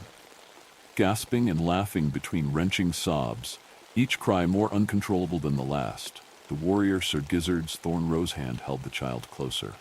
Just when they thought the worst was behind them, a new horror crept closer, ready to reveal its twisted secrets. The silence in the choir. I've always loved singing. It used to be the one place I felt safe, free, until now. It started 2 months ago when Clara, our choir's lead soprano, died. We were rehearsing late for an upcoming performance, her voice ringing in the air like pure gold, when she just collapsed. No explanation. The doctors said it was a heart attack, but the way her mouth hung open, stretched far too wide, like something unnatural had ripped her last note from her throat, haunted me. Then it happened again. Emily, another soprano with a voice like silk, was found in the choir room. I remember walking in and seeing her lying there, mouth wide open, frozen in a silent scream, her voice like Clara's stolen. The coroner couldn't explain it. We were told it was some rare medical condition, but none of us believed it. Not anymore, especially after the rumors started. They say it's her, a ghost, the spirit of a woman who once sang in this very church long before any of us were born. Her voice was the most beautiful in the choir, but she was overshadowed, her talent ignored. In her bitterness, she took her own life right there, behind the pulpit. The church buried her in an unmarked grave, and now her vengeful spirit roams, stealing the voices of anyone who dares sing more beautifully than she ever could. And she's getting closer. At first, it seemed random. Clara, Emily, then Jonathan, our tenor. But now, the pattern is clear. She's taking the best voices first, one by one, and each time their mouths are left frozen wide open, as though she ripped their voices right from their souls. I'm next. I know it. I'm the lead soprano now, but every time I open my mouth to sing, I feel her. I can hear faint whispers in the walls, a low hum that no one else seems to notice. She's watching, waiting for me to hit that perfect note. And when I do, I know she'll come. Last night, I stayed late after rehearsal, thinking I could practice in secret. But the moment I began to sing, the lights flickered, and a cold breeze swept through the room. I stopped immediately, heart pounding, but it was too late. The silence that followed felt heavy, oppressive, like the air itself had been drained of sound. And then I heard it, her voice. A soft, raspy echo, like someone singing with no breath left in their lungs. It came from the back of the room, where the shadows clung to the corners. Her figure appeared, pale and thin, mouth stretched impossibly wide. I couldn't scream, I couldn't move. All I could do was watch as she glided toward me, her mouth opening wider, wider, a gaping black hole where her voice should be. The room filled with the sound of her breath, shallow and ragged, as though she was inhaling every sound around her. I ran, but I can still feel her, even now. Every time I sing, she's there, lingering just out of sight, waiting for me to slip. Waiting for me to hit that one note too perfectly, to open my mouth too wide. The choir has tried to fill the gaps left by those who've died. We bring in new voices, new singers, desperate for their chance to shine, but it doesn't matter. She takes them, one after another. Each time, their bodies are found with their mouths wide open, eyes wide in terror. No sound, no explanation, just silence. Tonight is our big performance, and I'm terrified. I can feel her closer than ever. As I stand here with the choir, my throat dry, hands trembling, I know what's coming. The others don't see it, they don't feel her like I do, but I know she's here. I've heard the stories, I've seen the bodies, and I know there's no escaping her. I'm about to sing my solo, the note that will seal my fate. I open my mouth, and for a moment, the world goes quiet. Every breath, every heartbeat hangs in the air. And then I feel her cold fingers around my throat. The last thing I'll ever hear is her voice, stealing mine. The silence was short-lived, for the next chapter of fear was already lurking in the distance. We went to a movie studio where horror movies come to life.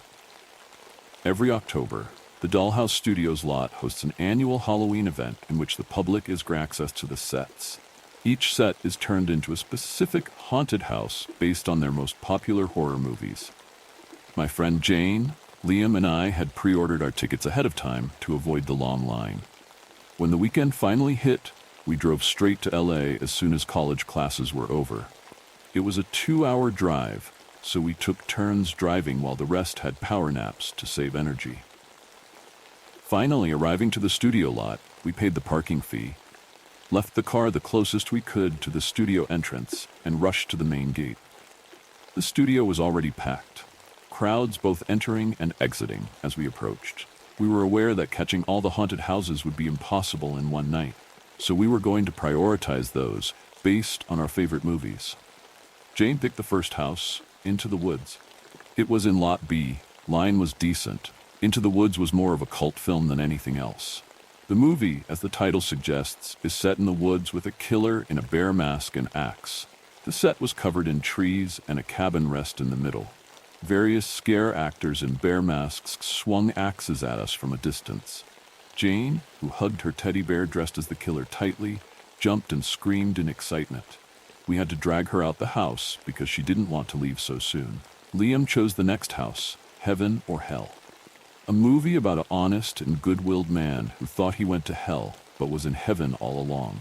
The house was decorated in classic heaven architecture, including golden gates and clouds, but filled with demons who were supposed to be dark angels. Liam hung around a little longer while keeping his eyes on a female angel that caught his attention. I had to pull him by his ear and escort him out. Lastly, I got to choose the last house, Mousetrap. I had dressed up as the main character Maggie Mouse for this very occasion, but instead of a white mouse mask and dress like hers, I wore a black mouse mask with a leather jacket and jeans. Liam and Jane jokingly called me Maddie Mouse, my name being Madison. The movie was about a girl that got kidnapped and forced into a mouse costume.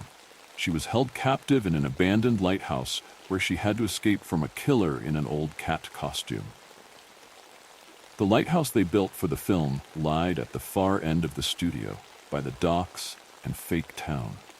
Being the most famous set piece in the studio, naturally it had the longest line. We were worried we wouldn't make it, but got lucky as we were the last group allowed in. As we entered and I turned to make sure Jane was with us, I caught security talking to the greeter, then shouting for us to exit at once. It was too late as the entrance had shut closed, which I have come to learn was never part of the attraction.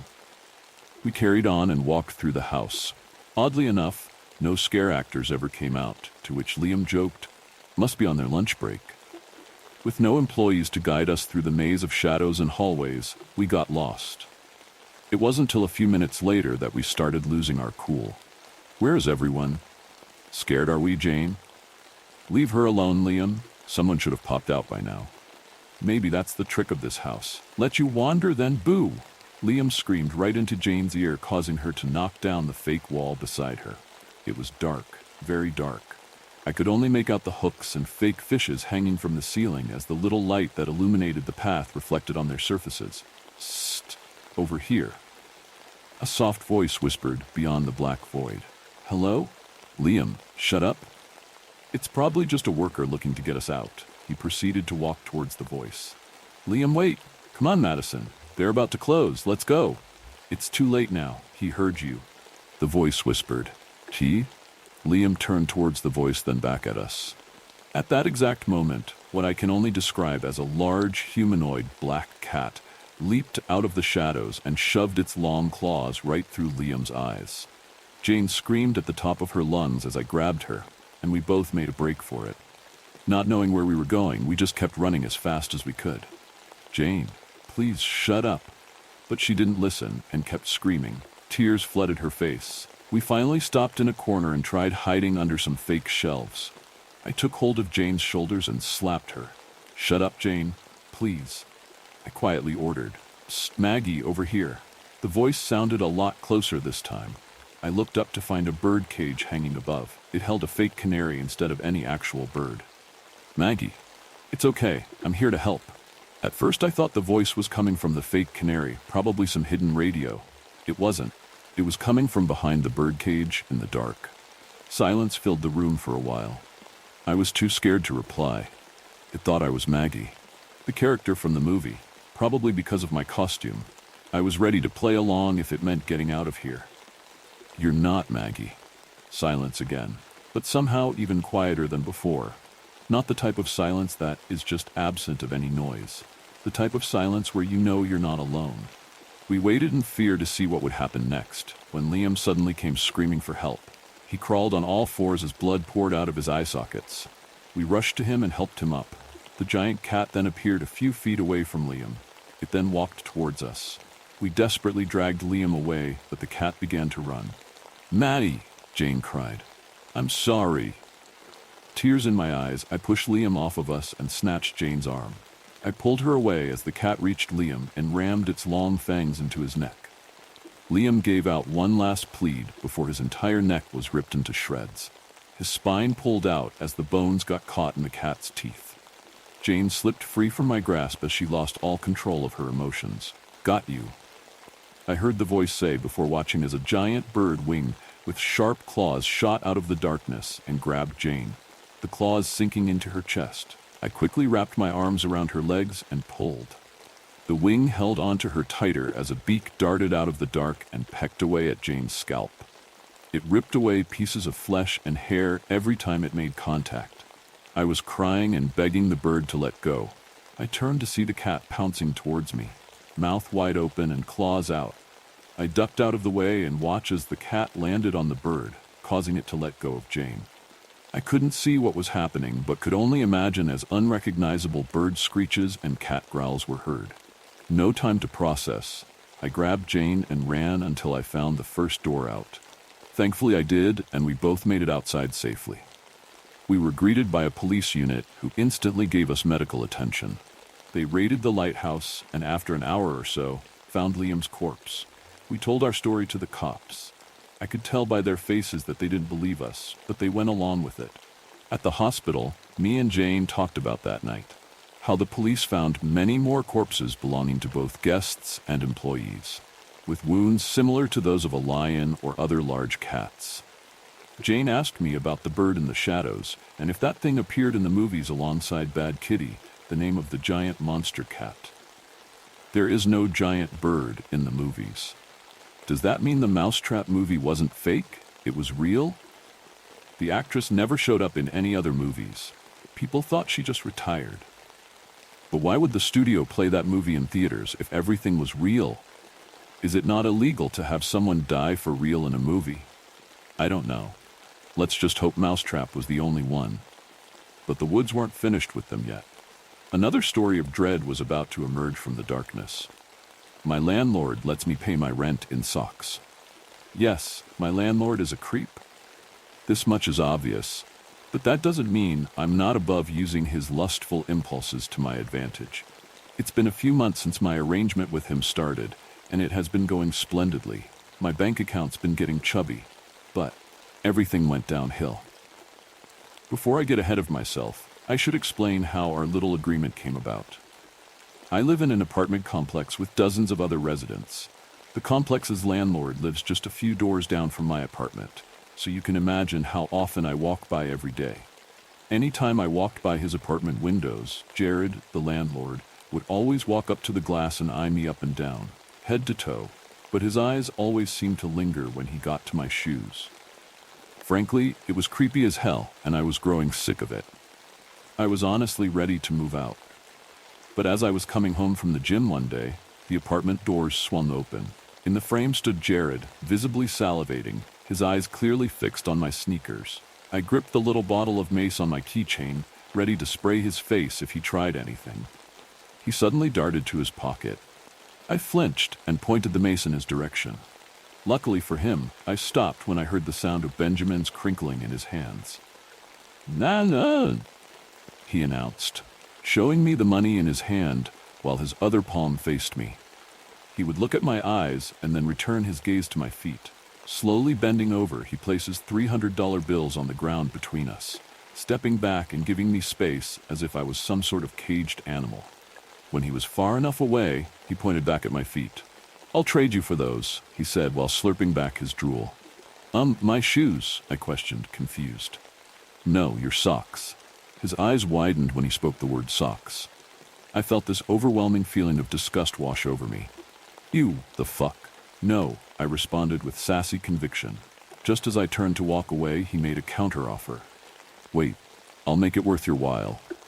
He reached into his back pocket and pulled 2 more crisp $100 bills from his person. $500 for a pair of dirty, worn gym socks? I'd heard that some guys fetishized women's feet, but damn, I never imagined that my nasty, gnarled feet could garner this much compensation. While I was intrigued, I would be betraying my personal morals if I handed my socks over for him to do who knows what with them. He must have noticed my pensive expression because he continued to sweeten the deal further. "Tell you what, I'll cover your rent every month if you just leave your worn socks on my door every time you walk by." His eyes did not waver. This man was dead serious. My jaw dropped at his offer, and a smile inched across his face as he realized he had me. Before anyone judges me, my rent is $1,500. As a broke college student, this man was offering something I couldn't refuse. I bent down to unlace my sneakers, and I swear I could hear his heart pounding out of his chest. Or was it mine? I'm not quite sure. I'd never done anything like this, so you could imagine the conflicting emotions I was feeling. I pulled my sweaty socks off my feet, and a twinkle formed in his eyes as my toes met the open air. His lust-filled stare caused me to scrunch my toes away, pressing my toenails against the hot midday concrete. I tossed my moist, balled-up socks into his hands. He picked up the money and handed it over to me. I was slightly confused. He said he'd cover my rent, but was also handing me the $500? My face must have screamed confusion because he clarified. "Think of this as a tip." I was shocked. When I didn't take the money, he laid it back on the ground and slowly stepped back into the apartment door, shutting it closed. I hesitantly picked the cash off the ground. I was a few $100s richer and free of the burden of my rent payment. This, however, did not free me from the mild guilt I felt. As the weeks drew on, I stayed true to our agreement. Every time I would walk by the office, I would stop to take my socks off, placing them at the foot of the office door. Jared also abided by our agreement. In fact, he went above and beyond. Any time I would lay sweaty gym socks at his door, I would end up finding an envelope wedged into the crack of my door, usually with some creepy message saying something like, "Keep them coming." But behind his notes would always be a large tip. I don't care who you are, if someone is throwing money at you for something so idiotic, you're going to do it. One day, I decided to wear a pair of flip-flops on a quick run to the grocery store. The first time since our agreement started that I did not wear socks. When I returned from my little escapade, I had nothing to lay at the door. I didn't think it would matter much. I'd already given Jared a few dozen pairs of socks, but I was wrong. When I didn't stop at Jared's door, he rushed out in what I thought was fury. "What are you doing? Where are the socks?" His outburst made me cower inside my hoodie, but as I looked into his eyes, I could see they were giving off fear rather than anger. I don't wear socks with flip-flops," I said in a shaky tone. Jared gripped 2 handfuls of his hair and produced a very guttural scream of frustration through his throat. "You don't know what you've done. I'm going to have to pay for this." From behind him wafted out the pungent reek of body odor. I surmised it was the weeks of dirty socks lying around the apartment. But as I glanced over Jared's shoulder, I noticed a figure resting atop his couch, dressed in quilt-like garments. As my eyes adjusted, the figure started to become clearer. It was not an actual person, but a life-size doll, stitched from the many socks I'd given him over the weeks. It was facing a little TV, and I could tell Jared had just been snuggled up to the doll, because the couch cushion next to the doll had the distinct impression of Jared's backside. My ears began to ring at the creepy sight. Jared noted my gaze and moved to dispel any misconceptions about the situation. "It's not what it looks like," he said, showing me his clean palms. When my gaze didn't break connection with the doll, he tried breaking it with his body, stepping in front of my line of sight. The doll briefly disappeared behind Jared's frame. But as I craned to see the doll, it moved.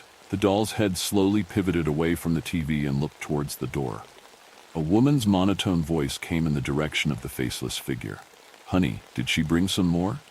My senses were overloaded. I instantly went into flight mode and darted off towards my apartment. As I ran away, I heard Jared pleading for mercy. "No, please, honey, I'll make it up to you," he begged. But as the door creaked closed, I heard several loud bangs and Jared's anguished screams. For the next week, I was too scared to walk by Jared's door. I opted to take the long way around to the parking lot whenever I needed to go somewhere. But as much as I tried avoiding Jared, I had this strange feeling that he was watching me. A suspicion quickly confirmed when I ran some trash to the dumpster. As I tossed the garbage bags in the container, I had a feeling that someone was staring at me from around the far end of the apartment's walls. I don't know what got into me. Walked around the opposite end of the apartment's size. I pressed my body against the masonry, waiting for whoever was spying on me to step out into the open, as if I already didn't know. Jared scurried out of the shadows and made his way over to the dumpster. He didn't hesitate to jump in, tossing out the garbage bags I had just disposed of. When they rested on the pavement, he ripped them open, presumably looking for old socks. I, however, knew that he wouldn't find any.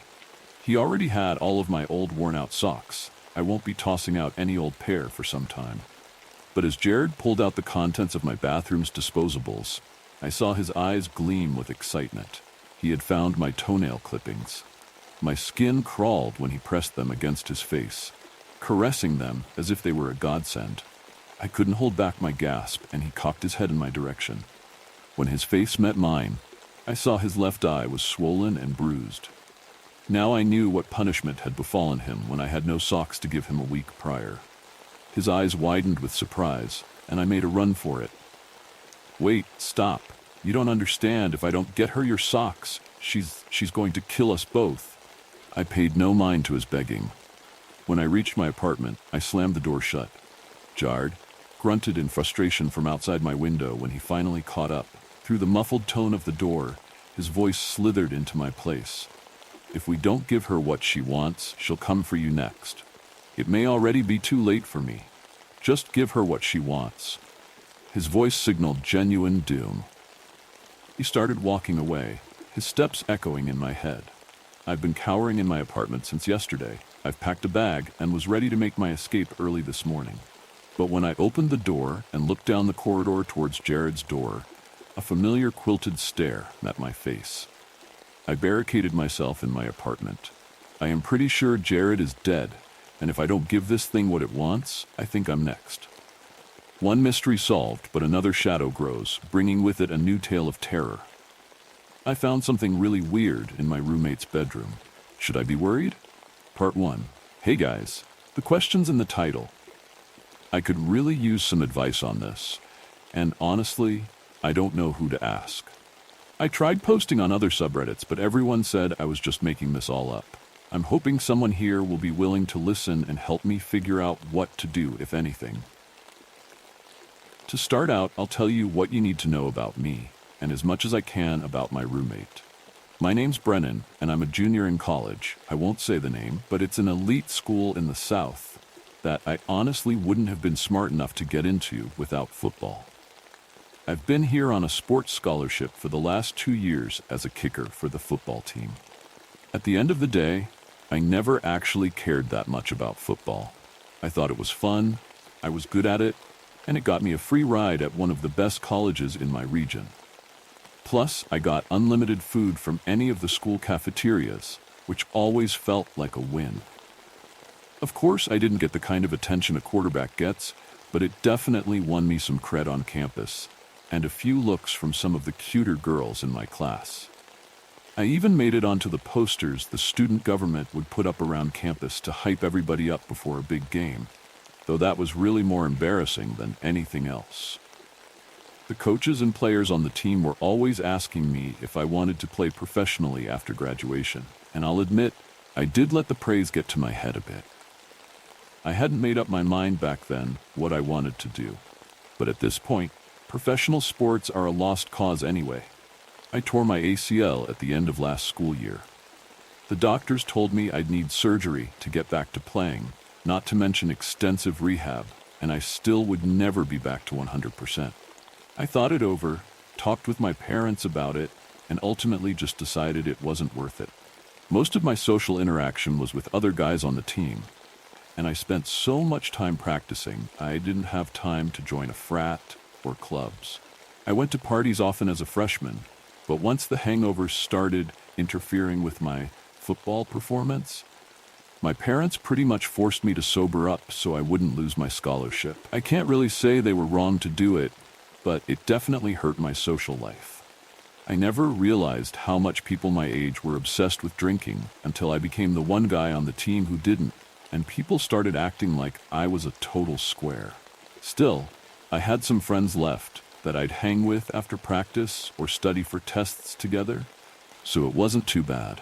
But the same friends started treating me like an outcast once I lost my spot on the team. All that to say, here I am starting the fall semester of my junior year with no scholarship money, no friends, and not much to do with my time other than get a part-time job. I started working at the school cafeteria this summer, which sucks, but at least I work regular hours, and the pay could be worse. But even with the income, I realized I still wouldn't be able to afford the apartment I've been living in for the last year. I didn't want to move at this point. The landlord mostly leaves me alone, the location is practically on campus, and the next-door neighbors aren't noisy, smelly, or creepy. So my dad suggested I find a roommate. Which brings me to Aldous. I honestly don't know that much about the guy, but he seemed fine when I met him.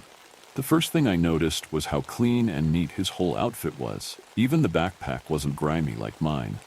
The second was his eyes. Maybe I just haven't met many people with green eyes, but the ones I can remember have all had at least some blue or brown mixed in.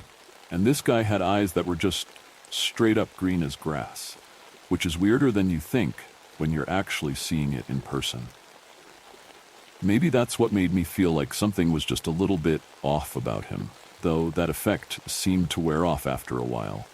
He was in my year, though I hadn't had any classes with him or actually seen him around campus before. That made sense, not only because it's a decently big school, but also because he and I didn't really have anything in common.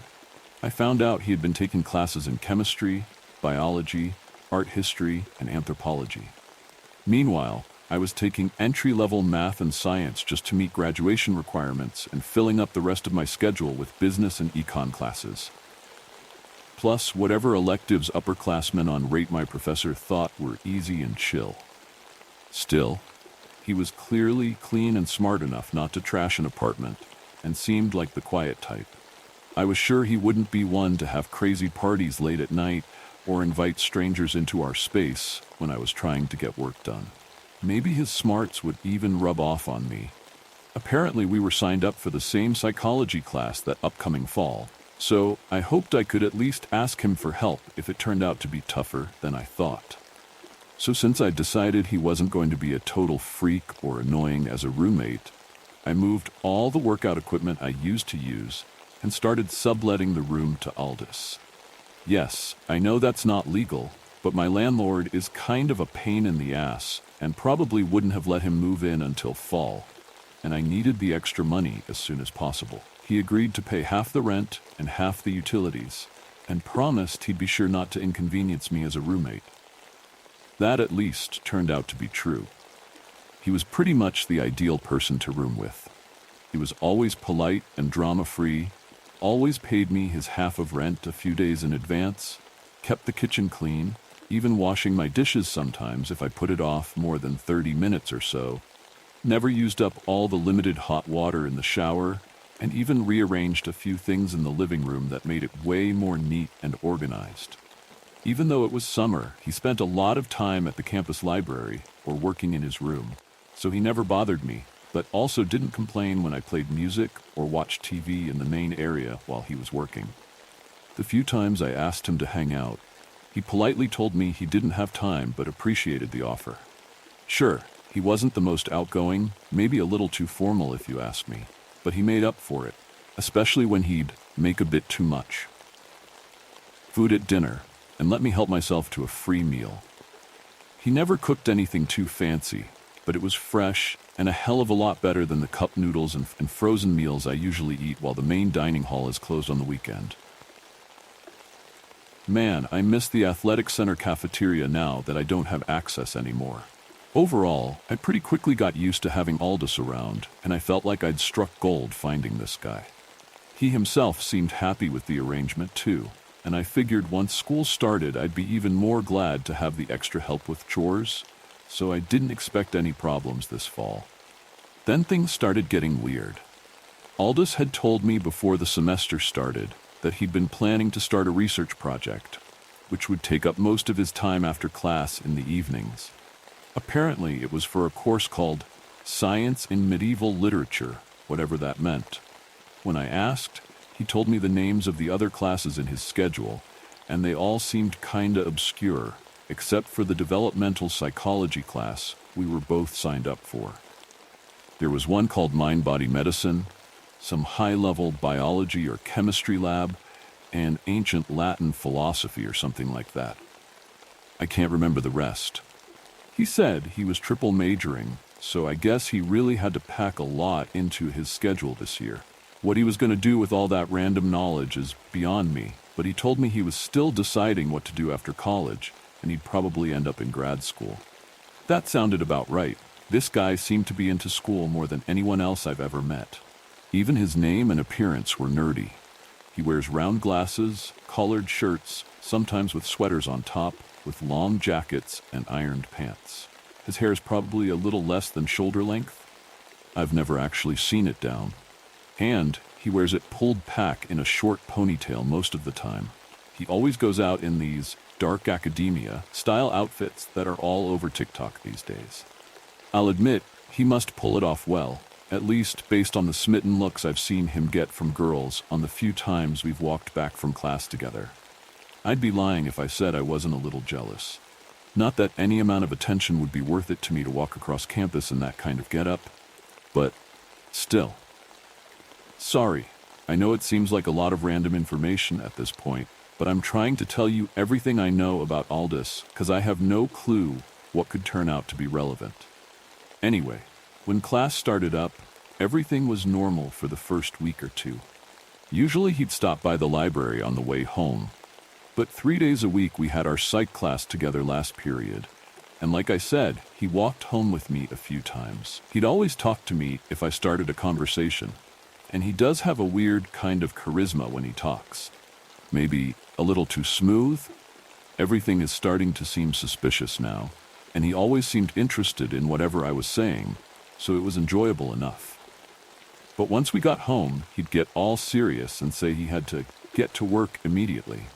At first, he kept up his routine with the cooking and cleaning, but by week 3, he was just taking cup noodles to his room every night, just like I used to. He also wakes up super early in the mornings now. I'll get up every time and see the light on in his room and a single bag of chips or something missing from the kitchen. He still keeps everything clean, which is great, but I have no idea how he has time for it. By now, a little over a month in, I hardly ever see him anymore. And I'm wondering if the only time he eats a real meal is when he's on campus for lunch between classes. Even on the weekends, he disappears off to the library, either the one at school or the city public library, comes home with tons of books, and then holes up in his room. That's all weird, but I wasn't actually worried until the day before yesterday. It was a Saturday. I was watching TV in the living room when all these packages started getting dropped off at the door. Some were from Amazon, but some looked like they were from some kind of specialty website. They were all marked with Aldous's name. Some of them were heavy, most were marked as fragile, so I had to be pretty careful carrying them in. I wondered how much it all cost. I think Aldous has family money or something, but he usually doesn't seem to spend much, so it seemed kinda out of character for him. He was at the library at the time, so I went to leave the boxes in his room. I hadn't actually been in there before, but it looked about like what I would imagine. He had bookshelves stocked with thick books, a large desk covered in papers and books with too many bookmarks, and a bunch of potted plants I had seen him carrying when he moved in. And of course, apart from the desk, everything looked totally clean and organized. It even smelled better than my room, I hate to say. But there wasn't that much to see in there, and I didn't want to snoop, so I just set down the boxes next to the desk and went back to watching my show. When Aldous got home, I told him about the boxes, and he only stopped to take his shoes off and wash his hands before hurrying to his room to unpack. I heard quiet, clinking sounds every once in a while that night, even after I went to bed around 11. But I didn't think too much about it. The next day, though, it was Sunday and time for homework. I ended up getting confused on the dev psych reading, so I went and knocked on Aldous's door. I hadn't seen much of him that day, other than when he went to the kitchen to get a bowl of cereal around 9 a.m. and then retreat back to his room.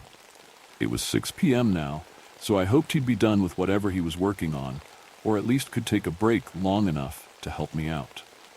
He opened the door, looking a little surprised but not mad when I asked if he could come out and help me. He agreed and then went to get some papers off his desk. It was then that I noticed something bizarrely out of place, sitting on what I think was a new table by the window. It was some kind of lab setup, full of tubes and bottles and with weird liquids and powders inside. Some of it looked a little too piss-colored for my liking, but then a worse thought occurred to me.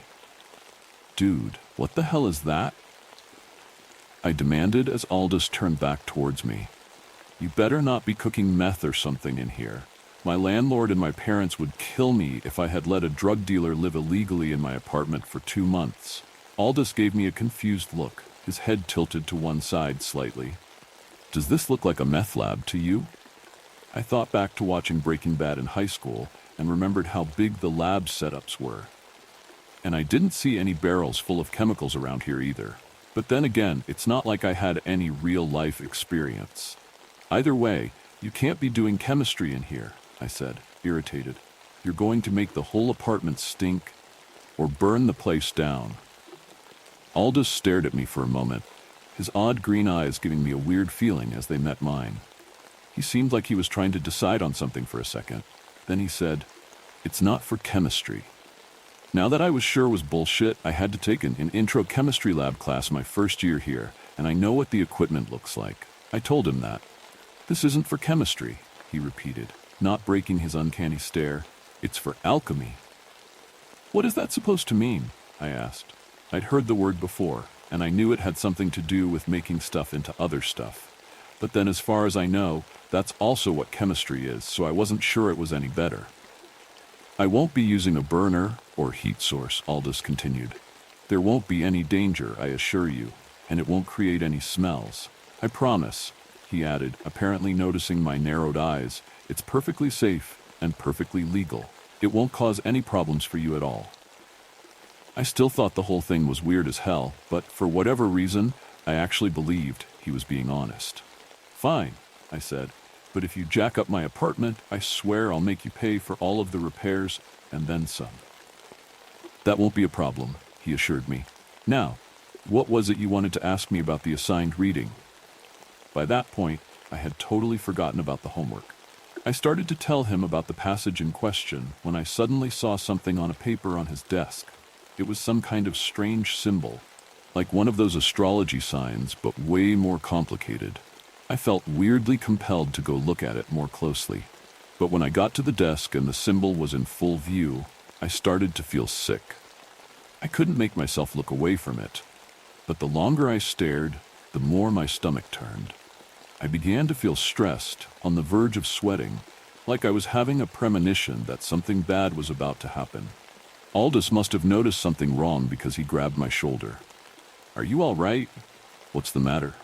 The touch seemed to snap me out of it, and I backed up quickly. What was that? Am I losing my mind? I wondered. "Nothing. I'm fine," I lied. "Let's just get this homework over with. I'm pretty tired. I think I'll go to bed early tonight." "All right then, let's have a look," Aldous said, leading me out of his room and closing the door behind him. We spent about an hour talking about the homework. Busy as he said he was, Aldous didn't rush me and took time to answer all my questions and share his own thoughts. By the end, I was feeling better, and the reading was crystal clear to me, like I'd unlocked a whole other way of seeing it. I was so grateful for the help, and even a little excited to be prepared to talk intelligently in class for once, that I forgot about the creepy symbol and chemistry set until I was in bed, closing my eyes for the night. It was then that the mental image of it came back to me in full force. I jumped up out of bed immediately and ran to the bathroom. I barely made it to the toilet in time to avoid throwing up all over the floor. I sat on the ground, staring at the remains of my dinner in the toilet, for I don't know how long before I got up, washed my mouth out, and stumbled back to bed. I had to work hard to think about other things. Even tried counting sheep like the old adage, to keep myself from seeing that symbol in my mind. When I finally fell asleep, I had terrible dreams all night, full of images of twisted people and places like pictures generated by a shitty AI. I woke up this morning feeling like shit, though at least not nauseous again. I felt like I had been run over by a bus as I dragged myself to the kitchen. As I passed by Aldous' room, I saw his light was on, and he was already up. Probably mixing chemicals or writing creepy symbols, I thought. Immediately, the symbol from the night before started to pop up in my mind, but I was able to shove it back, and a wave of nausea passed over me for a second. Since then, I've been nervous all day, trying to keep that mental image at bay. I don't know what's wrong with me.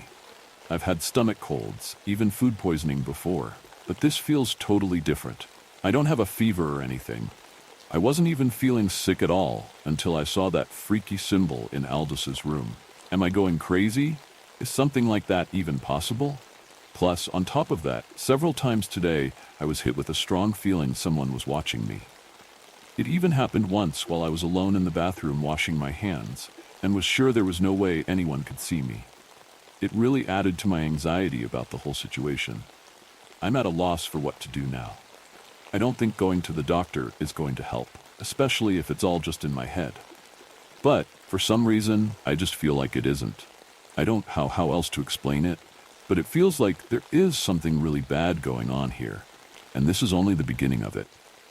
Still, I don't think I can just kick out my roommate because of a weird feeling, and what logically is probably just a stomach bug. And I certainly can't just find somewhere else to live at this point, with classes already in full swing. Right as I'm typing this, Aldous is walking past the couch to the kitchen, and just knowing his bedroom door is open makes my brain feel itchy, thinking about that symbol again. And even though his back is turned, I'm again getting the sense of eyes focused on me. If anyone has any ideas about what all this means, or what I should do about it, could you please let me know? But that was just the beginning. Our next tale is even darker.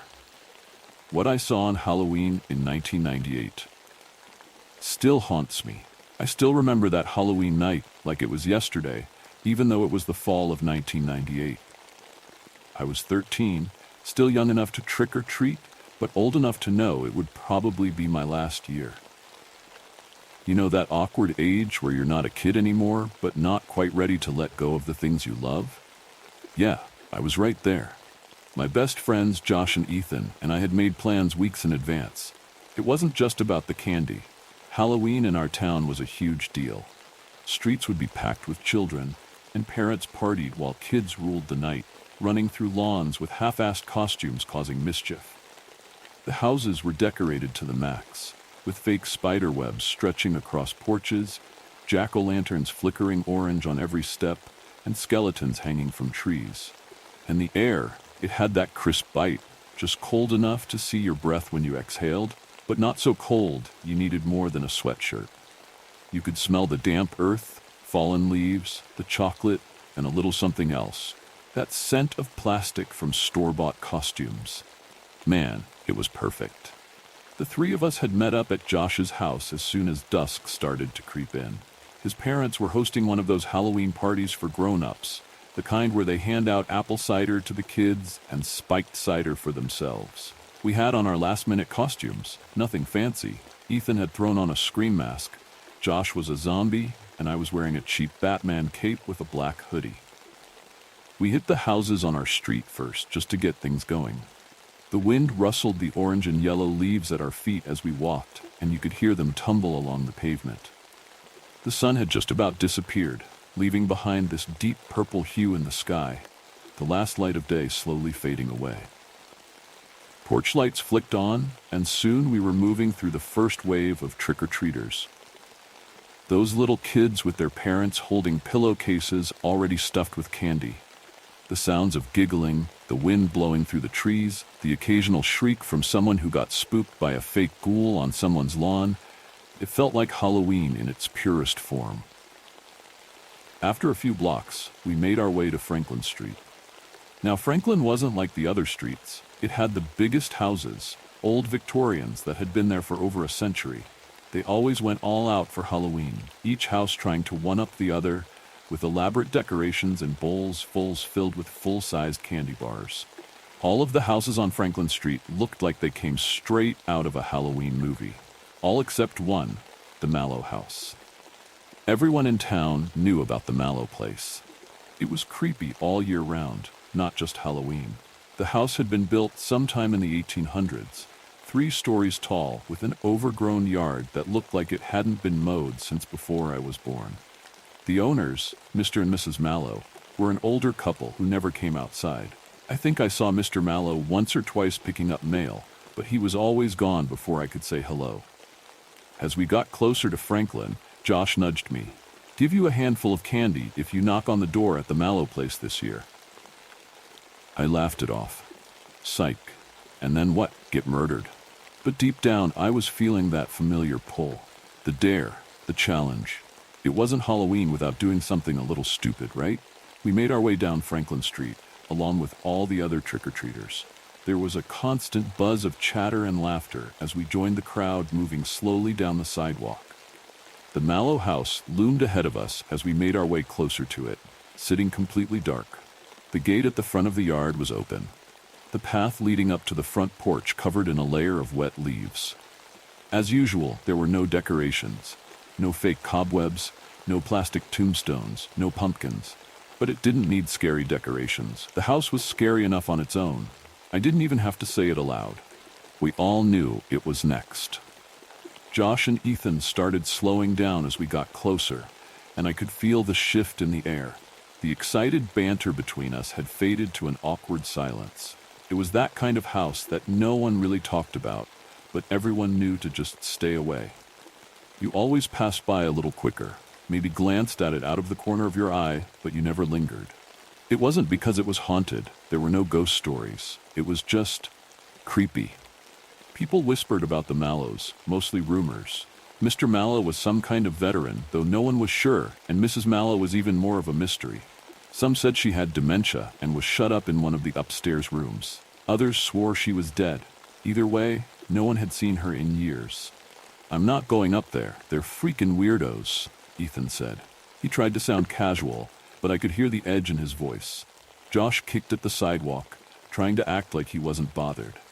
I glanced up at the house. A hulking Victorian with peeling paint, sagging roof, and windows that seemed too narrow, like they were squinting down at you.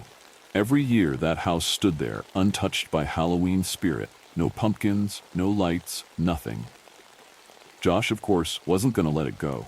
He had this thing about proving himself, especially if Ethan and I were around. That year, we'd spent most of our afternoons watching Faces of Death tapes in his basement, trying to outdo each other's tolerance for gore. He'd never admit it, but this wasn't about candy. It was about who would back down first. He nudged me, a grin plastered on his face. "I'll go if you go." My stomach nodded, but I wasn't about to back down, not in front of them. "Fine," I muttered, "but we're in and out. We knock, get the candy, and leave." Ethan looked between us, clearly not thrilled, but he wasn't about to be the only one to chicken out. "Let's just make it quick," he said. "I don't want to hang around this place." We crossed the street and made our way toward the Mallow House. The closer we got, the colder it seemed to get, as if the place had its own climate. I could feel the dampness in the air now, the earthy smell from the neglected garden mixed with the scent of old wood. Our footsteps crunched softly, and the sound seemed to disappear into the thick silence surrounding the house. When we reached the gate, we paused. The iron bars were rusty, and the gate itself hung crooked on its hinges, like it hadn't been opened in years. But tonight, it was ajar, just wide enough for us to slip through. Josh, ever the brave one, was the first to step inside. The moment he crossed the threshold, the air seemed to thicken. I followed, feeling the weight of the atmosphere pressing down on me. Ethan brought up the rear, looking back over his shoulder every few seconds, as if expecting something or someone to jump out from behind the bushes. The porch creaked under our weight as we climbed the steps. I could see the door now, a massive oak thing with a brass knocker shaped like a lion's head. It looked ancient, the kind of thing that looked like it belonged in a museum. The windows were dark, covered with heavy curtains that looked like they hadn't been opened in decades. I couldn't shake the feeling that we were being watched from behind them. I reached out and grabbed the knocker. I hesitated for a second, my hand hovering over the cold brass before bringing it down with a loud thunk. The sound echoed through the house, hollow and unsettling. We waited. For a long moment, nothing happened.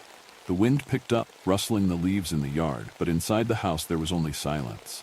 Josh shot us a look, trying to play it cool, but I could see the tension in his jaw. "Well," he whispered, "I guess no one's home."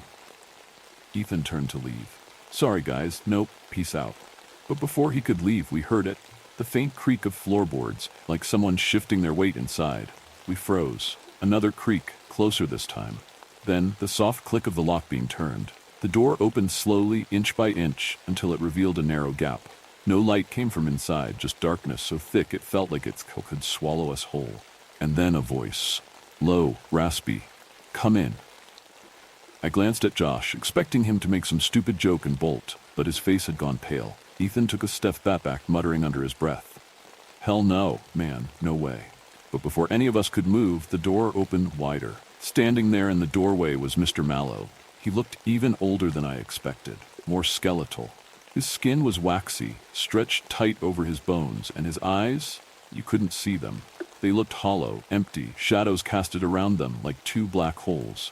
He didn't smile, didn't offer any kind of greeting, just stood there, staring at us. His clothes were dirty, stained in patches I couldn't identify, and his hands were covered in something dark, like oil. My stomach turned as I tried to make sense of it all.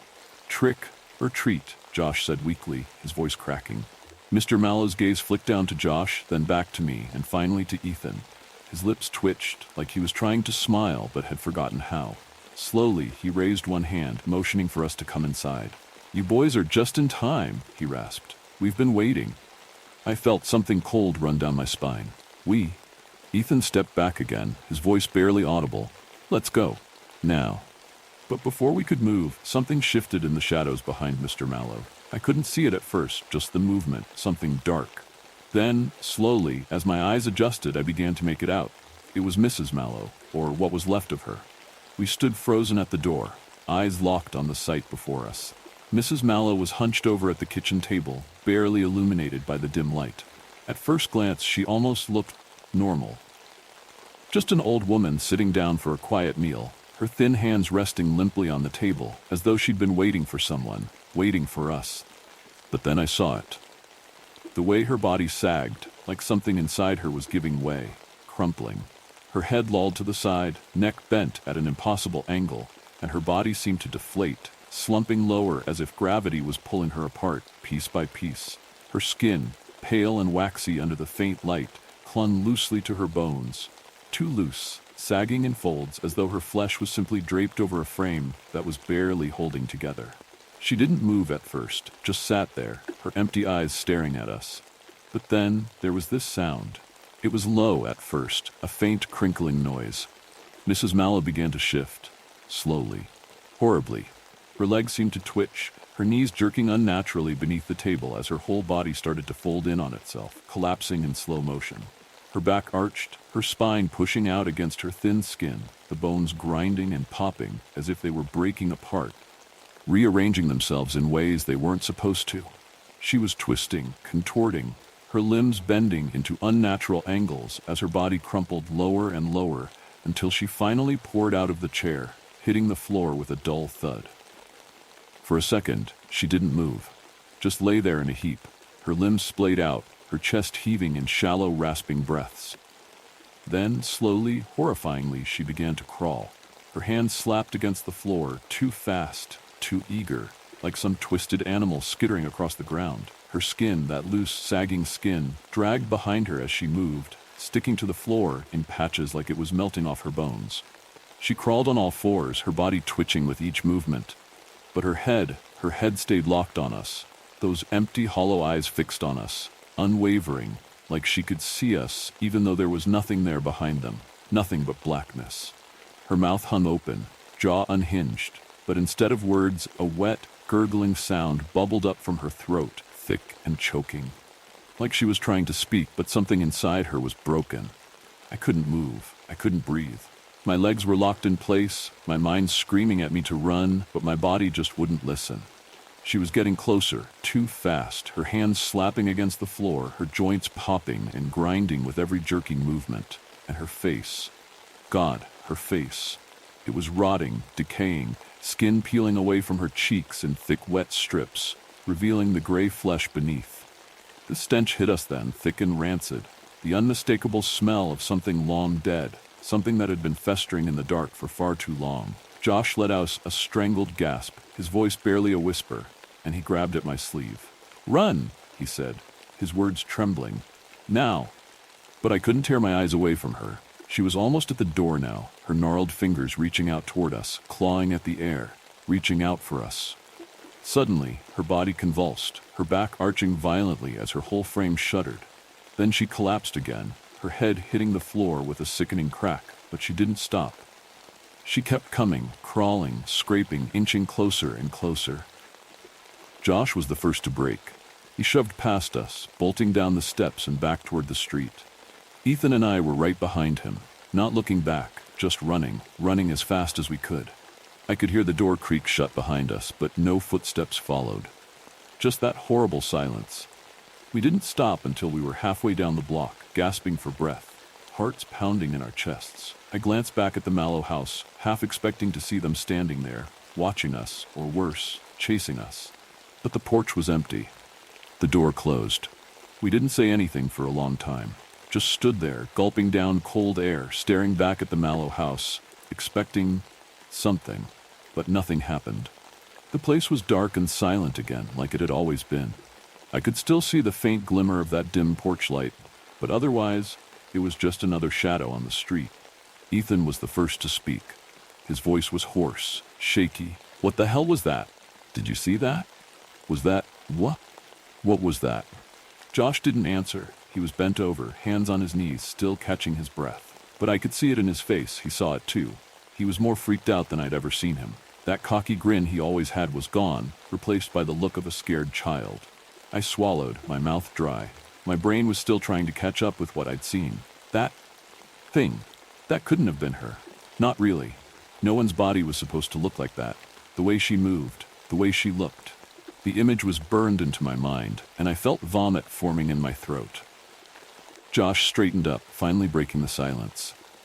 "That wasn't normal," he said, his voice flat. "There's no way that was normal." "What do we do?" Ethan asked, his eyes wide, darting between Josh and me. "We can't just leave it like this. What if someone else goes there tonight? That wasn't just some crazy old couple. That was..." Josh cut him off, his voice hard. "We're not doing anything. We're going home, and we're forgetting this ever happened." "Are you serious?" I blurted out. "We can't just pretend we didn't see that. What if something's really wrong in there? What if they need help?" Josh whipped around, glaring at me. "Did they look like they wanted help to you? That was messed up, man. I'm not going back there, and you shouldn't either. It's not our problem." I opened my mouth to argue, but the look in Josh's eyes shut me up. He wasn't being a tough guy anymore. He was scared. Really scared.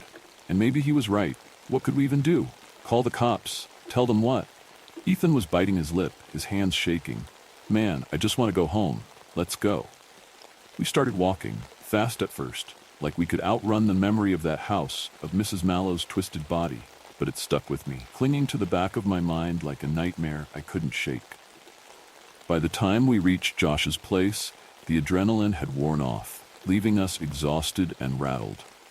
We didn't even bother to check the rest of our candy haul. The excitement of the night had soured, curdled into something darker, something we didn't want to talk about. Josh's parents were still in the living room when we barged in, laughing with their friends, oblivious to what had just happened. For a second, the normalcy of it made me feel unhinged, like maybe we had imagined the whole thing. But I knew we hadn't. I could still see the way Mrs. Mallow's body moved, like a puppet with tangled strings. "I'm going to bed," Josh muttered, not even bothering to say goodnight. Ethan and I mumbled something in return, but no one was in the mood for conversation. We were all too busy replaying what had just happened, trying to make sense of it. Ethan and I headed upstairs to Josh's room, but neither of us bothered to change into pajamas or unpack our sleeping bags. We just laid there, staring at the ceiling. Every creak in the house, every groan of the floorboards made my heart jump. I kept picturing Mrs. Mallow's face. No, not her face, her mask.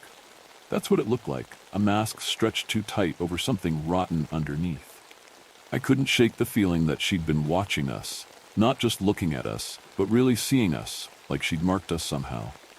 It was a stupid thought, but it stuck with me all night. I was terrified I'd wake up, and she'd be standing over me. Eventually, I must have fallen asleep, but it wasn't restful.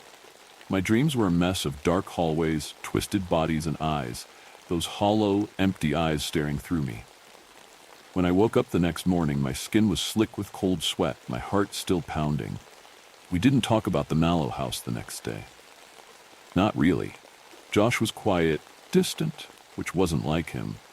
He usually couldn't stop running his mouth, but now he just mumbled answers, kept his eyes down, and didn't crack a single joke.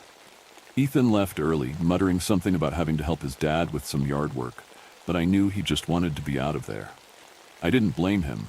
The whole thing felt like we had stumbled into something humans weren't supposed to see. I left soon after, walking back to my house in the cold autumn sunlight, but the daylight didn't help. The world felt quieter, heavier. I couldn't get rid of the uneasy feeling sitting in my chest, like something bad was coming for me. That night, I kept thinking about what Mr. Mallow had said. We've been waiting. Waiting for what? Why had they opened the door for us? I tried to push the thoughts away, but they wouldn't leave. Every shadow seemed a little too dark. Every creak of the house a little too loud. I didn't sleep well for days. And then about a week later, I heard the news. Mr. and Mrs. Mallow were dead. It wasn't until the smell started leaking out of the house that the neighbors called someone to check on them. They found Mr. Mallow dead in his recliner. He had been dead for weeks. For Mrs. Mallow, they found her body upstairs in a chair, rotting. The coroner said she must have been dead for at least a year. Mr. Mallow had never told anyone. But I saw her. I saw both of them. We all did. That night, I swear we saw her moving, walking, staring at us with those dead eyes. I didn't believe in ghosts, but I couldn't explain what we saw. Josh wouldn't talk about it. Neither would Ethan. We all just went back to our lives, pretending like it hadn't happened. But it stayed with us, lingering in the back of our minds. A memory we didn't want but couldn't shake. The town boarded up the house and left it to rot. No one wanted to buy it. No one even wanted to even get close enough to tear it down. But every year, near Halloween, when the air turns cold and the leaves start to fall, I think about that night, about what we saw, about what really happened in that house. That sound, that wet crunch of her body as it hit the floor, it's burned into my memory. I swear I can still hear it sometimes, like an echo in the back of my mind. I had been right. That was in fact the last year I ever went trick-or-treating. If you thought that was terrifying, wait until you hear what happens next. The Miracle House feeds on personal demons. I wish I didn't go inside. The nights are the worst. The few minutes of sleep come with nightmares, the kind that stay with me for days on end. But even that is better than what I've been carrying inside since birth. I've always been of the belief that some people are born with monsters attached to their mind. A dark companion, an unseen creature in the passenger seat of this car called life. Happiness? I do not know. I have never once been happy about anything. Relationships come and go, it's good for a little while, but the result is the same every time. Nothing brings joy and my life is hell. The sun has never shone on my dead-end street, and it never will. I am 100% sure of this. Apathy is my middle name. Anxiety lives inside me. Depression flows through my crooked veins. Each day brings along with it the same bitter reality, endless agony. Yet I am not alone. I don't know what or who accompanies me, but I can always sense when it's here. If you're like me, you know exactly what I'm talking about. I've called this companion Mr. Musician. Whenever he comes to me, my soul turns into this sad and depressing violin song. If I close my eyes, I see a large room filled with faceless people dressed in black and wearing white gloves staring at me. I know I am on a stage. I don't see anything else except them. But I know behind me, there is my monster, my eventual demise, Mr. Musician. And he plays his songs slowly, and he caresses the violin's chords with his deadly bow. Often, I imagine the violin to be my own beating heart, and Mr. Musician pulls away at its strings until they will all eventually break, a timely death of all things beautiful. Yet that time isn't now. I want to heal. I want to know how good life tastes like. I want to slurp the nectar and honey of happiness. I thought about doing this thing for a long time now. I know it will work, but it takes a lot of courage to go inside that old house. Some people say the house is demonic, built by the devil himself ages ago. One thing is true. No one really knows who the house belongs to, who built it, or how old it is. This adds to the aura of mystery surrounding this old wooden construction. Others say it heals you on the inside, takes away all your problems and makes you alive again. It grabs a hold of all your broken parts and glues them back together. The miracle house. One must spend 24 hours inside. Only after that, one can say the healing of mind and soul is complete. Most people I've talked to said only it works, but didn't disclose any details about the events that occur in the miracle house. After all, it is a deeply personal experience. However, I will tell you all about mine, because why not? There is nothing to be hidden from you, and maybe it will help others build up the courage to face their demons and even kill them once and for all. I have never felt as anxious as I did before stepping foot in that house. From the outside, it was a regular one. It smelled old and the paint had peeled off. The steps were filled with dust and dirt, signs of no one living there anymore. The only thing off was that the windows painted black. I thought it had something to do with the passing of time. Whoever was inside mustn't know what the hour is.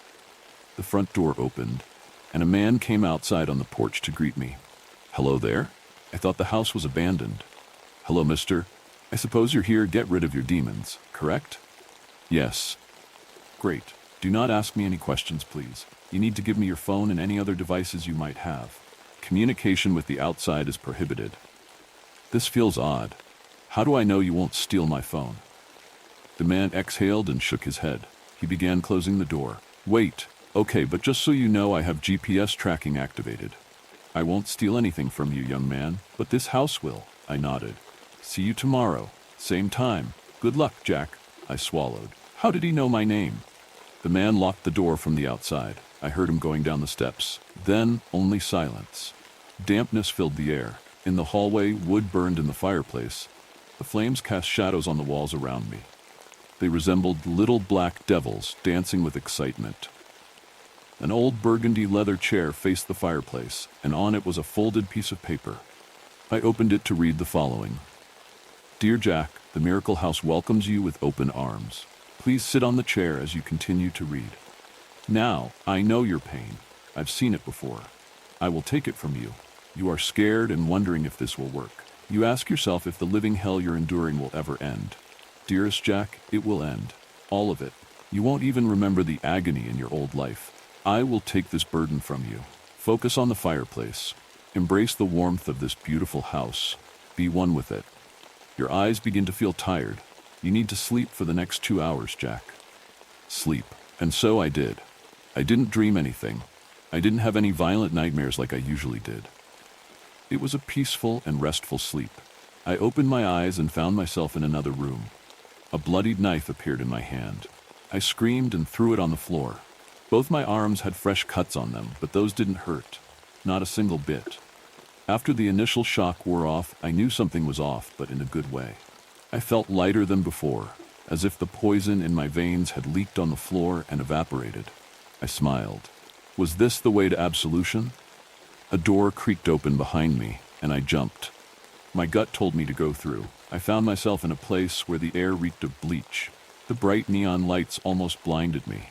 Dirty ceramic tiles covered the whole room. A bathtub filled with black water stood in its center. Someone had taped another piece of paper on the wall. Jack, you feel lighter than ever before, don't you? You can't understand what is happening, but it's good. You want more of this.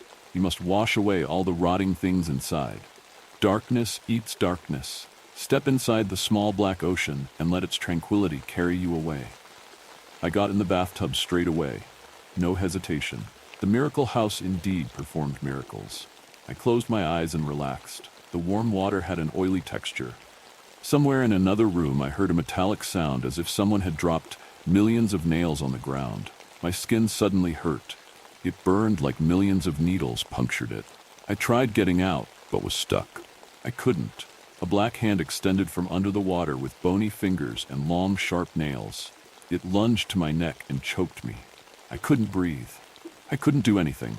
The cold, dead hand squeezed my throat until I passed out. This time I woke up in a completely dark room. No light, no windows, nothing. Just blackness. "Oh, my dear Jack," a voice said from a distant, cold place. "You are here at last. Who are you?" "You know me very well, dear boy. You have known me all your life. You even gave me a name." "What?" "Yes, you did, Mr. Musician." A wave of fear washed over me. A fear so great like never before.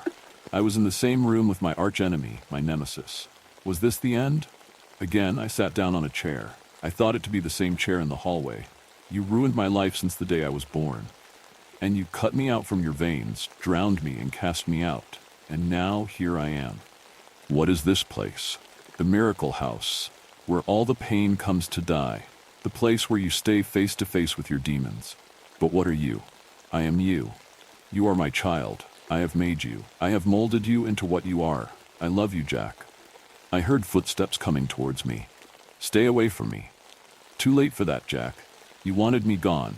You ripped me from you and brought me here. That means I'm cured. No more pain. Are you sure about that, my dear boy? Hands touched me from all directions in that pitch-black darkness. Tongues licked the fresh wounds on my wrists. "Oh, the pain tastes amazing," Mr. Musician said. My stomach churned and I felt nauseous. I vomited and heard large chunks of flesh hitting the floor.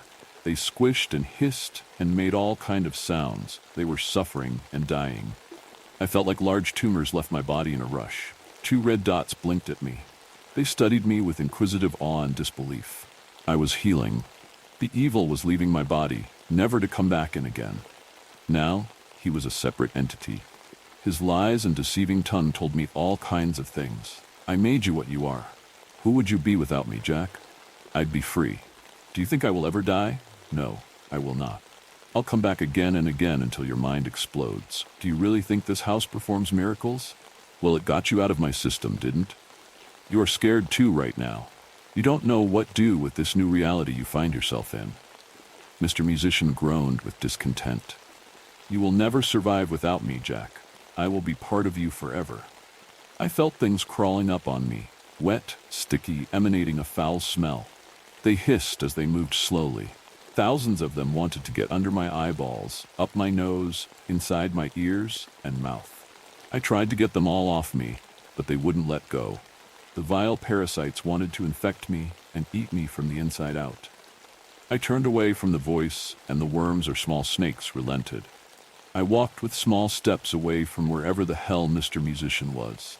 I hoped to find a door so I can get out of the darkness. I didn't know how much time had passed. It was impossible to tell. I heard it click below me, and I fell down a hatch. I didn't get any injuries upon landing, but I had a few seconds to adjust to the new room. When it all came into focus, I noticed the room was my living room, an exact replica. The windows were all painted black, a reminder I was still in the miracle house. Near my desk, where I work and edit my videos, I noticed something I don't have in my house. A tall rectangular mirror with an arrow paint in front of it on the beige carpet. I stood in front of the mirror and studied my reflection. I looked healthier, as if losing a few pounds and something else on the inside. But soon the reflection didn't go along with my movements anymore. I moved right. The reflection stood still. I smiled. The reflection frowned. I waved with my left hand. The reflection's right hand extended through the mirror. The man who came out was a crooked version of me. His skin was the color of charcoal, and he had the exact same hands as the one in the bathtub. His eyes gleamed red, and his evil grin sent a crushing wave of fear down my spine. Through the mirror, he jumped at me. All this time I was you, Jack, and you were me. You are your worst enemy, and I am your worst enemy. It's a vicious, never-ending circle. It goes on and on and on like this forever. Get the fuck off me. You don't like my music anymore? Do you want to cut me out of your life? He was anorexic and spiteful. Hate filled his eyes. He hated all things holy, all things that made me human. Mr. Musician wanted me terminated there and then. I balled my fist and kicked him hard in the face.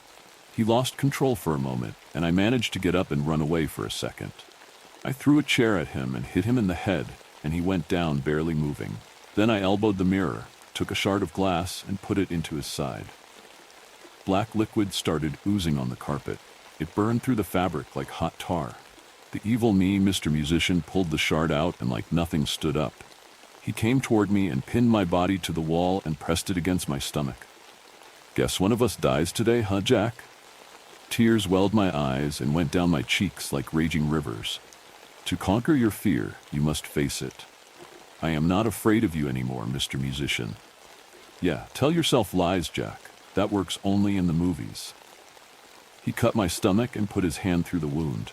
I could feel his hands moving around my insides, squishing whatever he could catch. I fell to my knees, blood soaking the carpet wet, the red of my inside against his poisonous black liquid. What an ugly view. Bye, Jack. I faded to black. I woke on the front porch of the house feeling like a different person. I don't know what happened after Mr. Musician happened. I don't know where he went. My phone was in my pocket, but I feel different. I feel like a new man in a new body. The wound still hurts, but that should heal up. Soon I'll be as good as new. This world is mine for the taking now. I can see everything through different eyes. I can do whatever I want at last.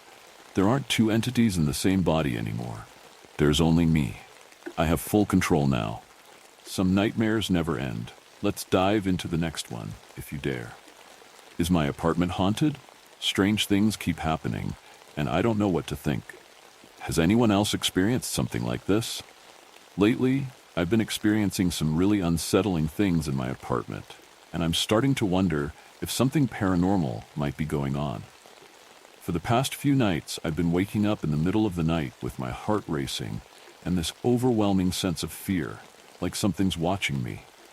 It's not a normal feeling, and it lingers for a while before I can calm down enough to fall back asleep. I've never had issues like this before. The strangest thing happened yesterday. I know I closed the back door to my apartment before going to bed.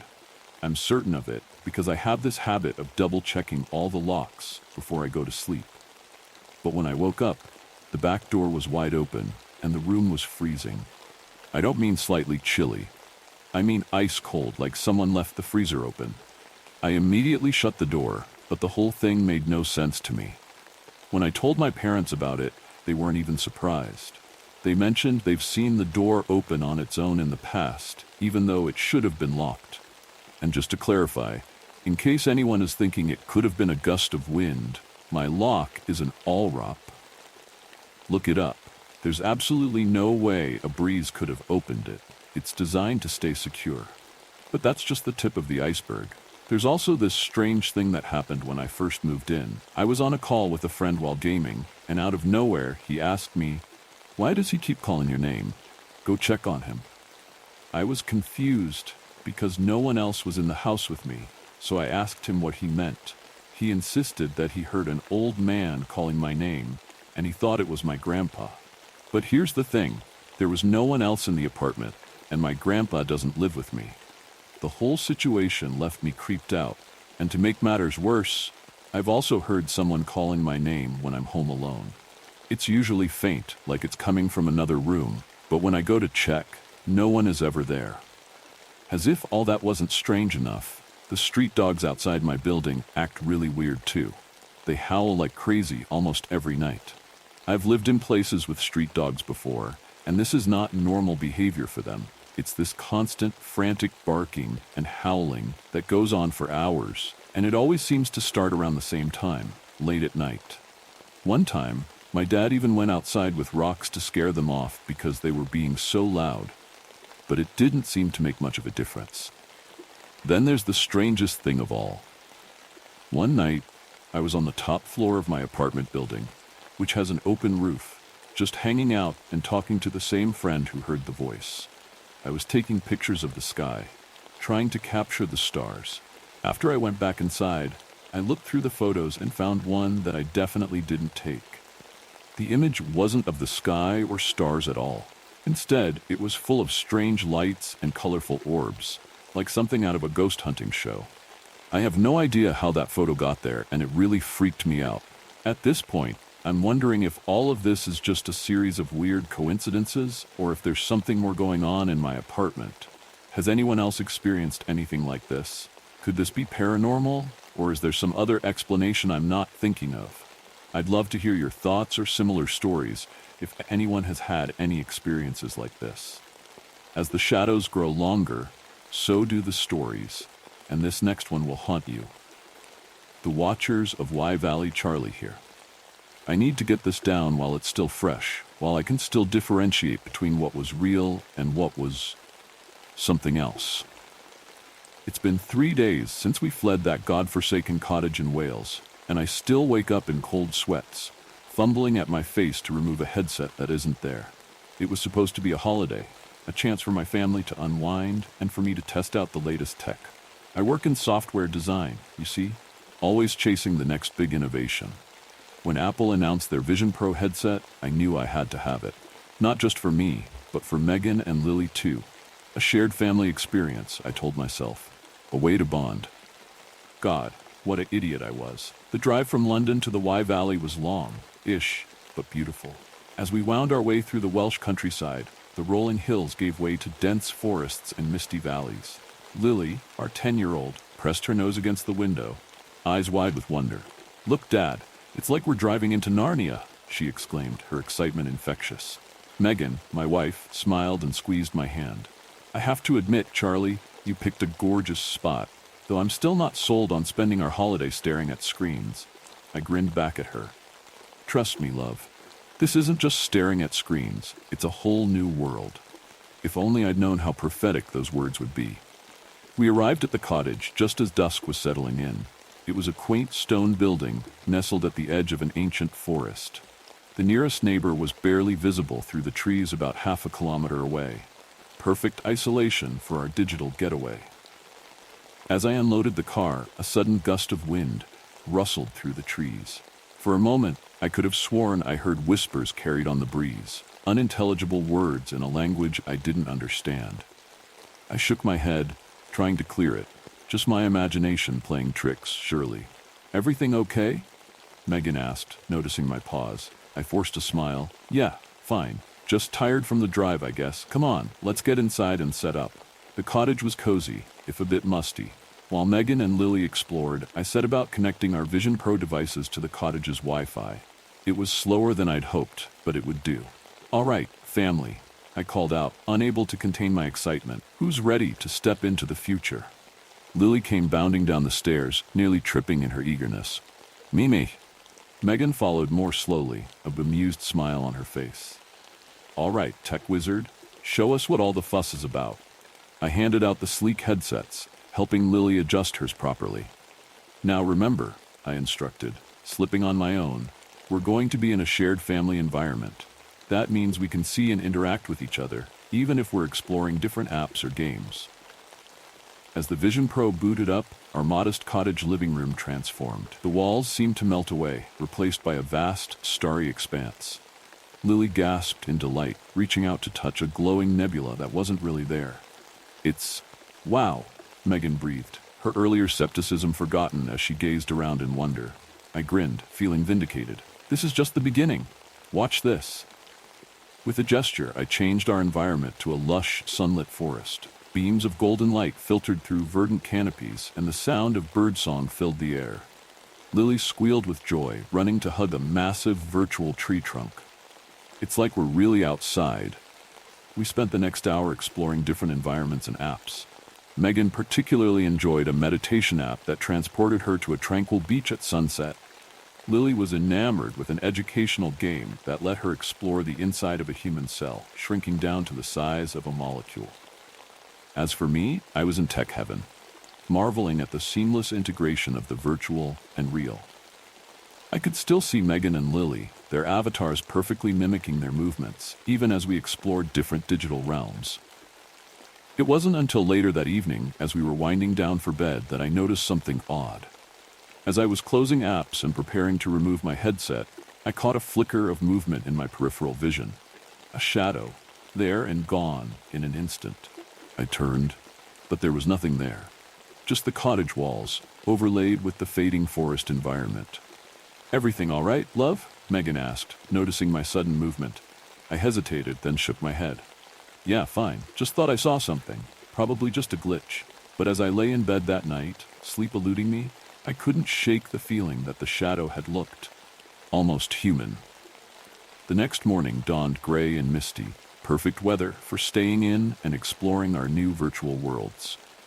After breakfast, we each donned our headsets again. Megan wanted to try out a yoga app, while Lily was eager to return to her Enchanted Forest game.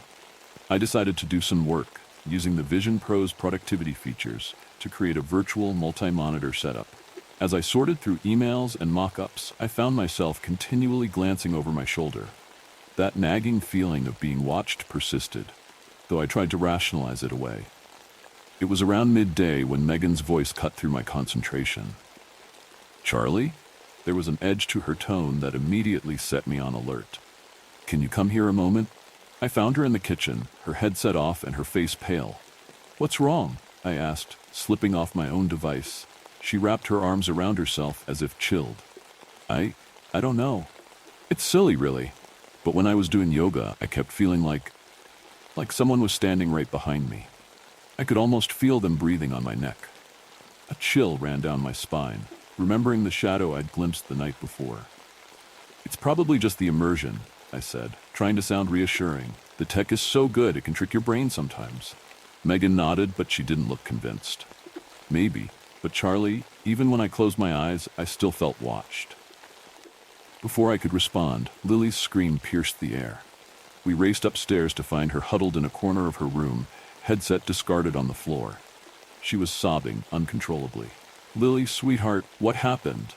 Megan rushed to her, gathering her in her arms. Between hiccuping sobs, Lily managed to choke out, The funny man. He was in my forest.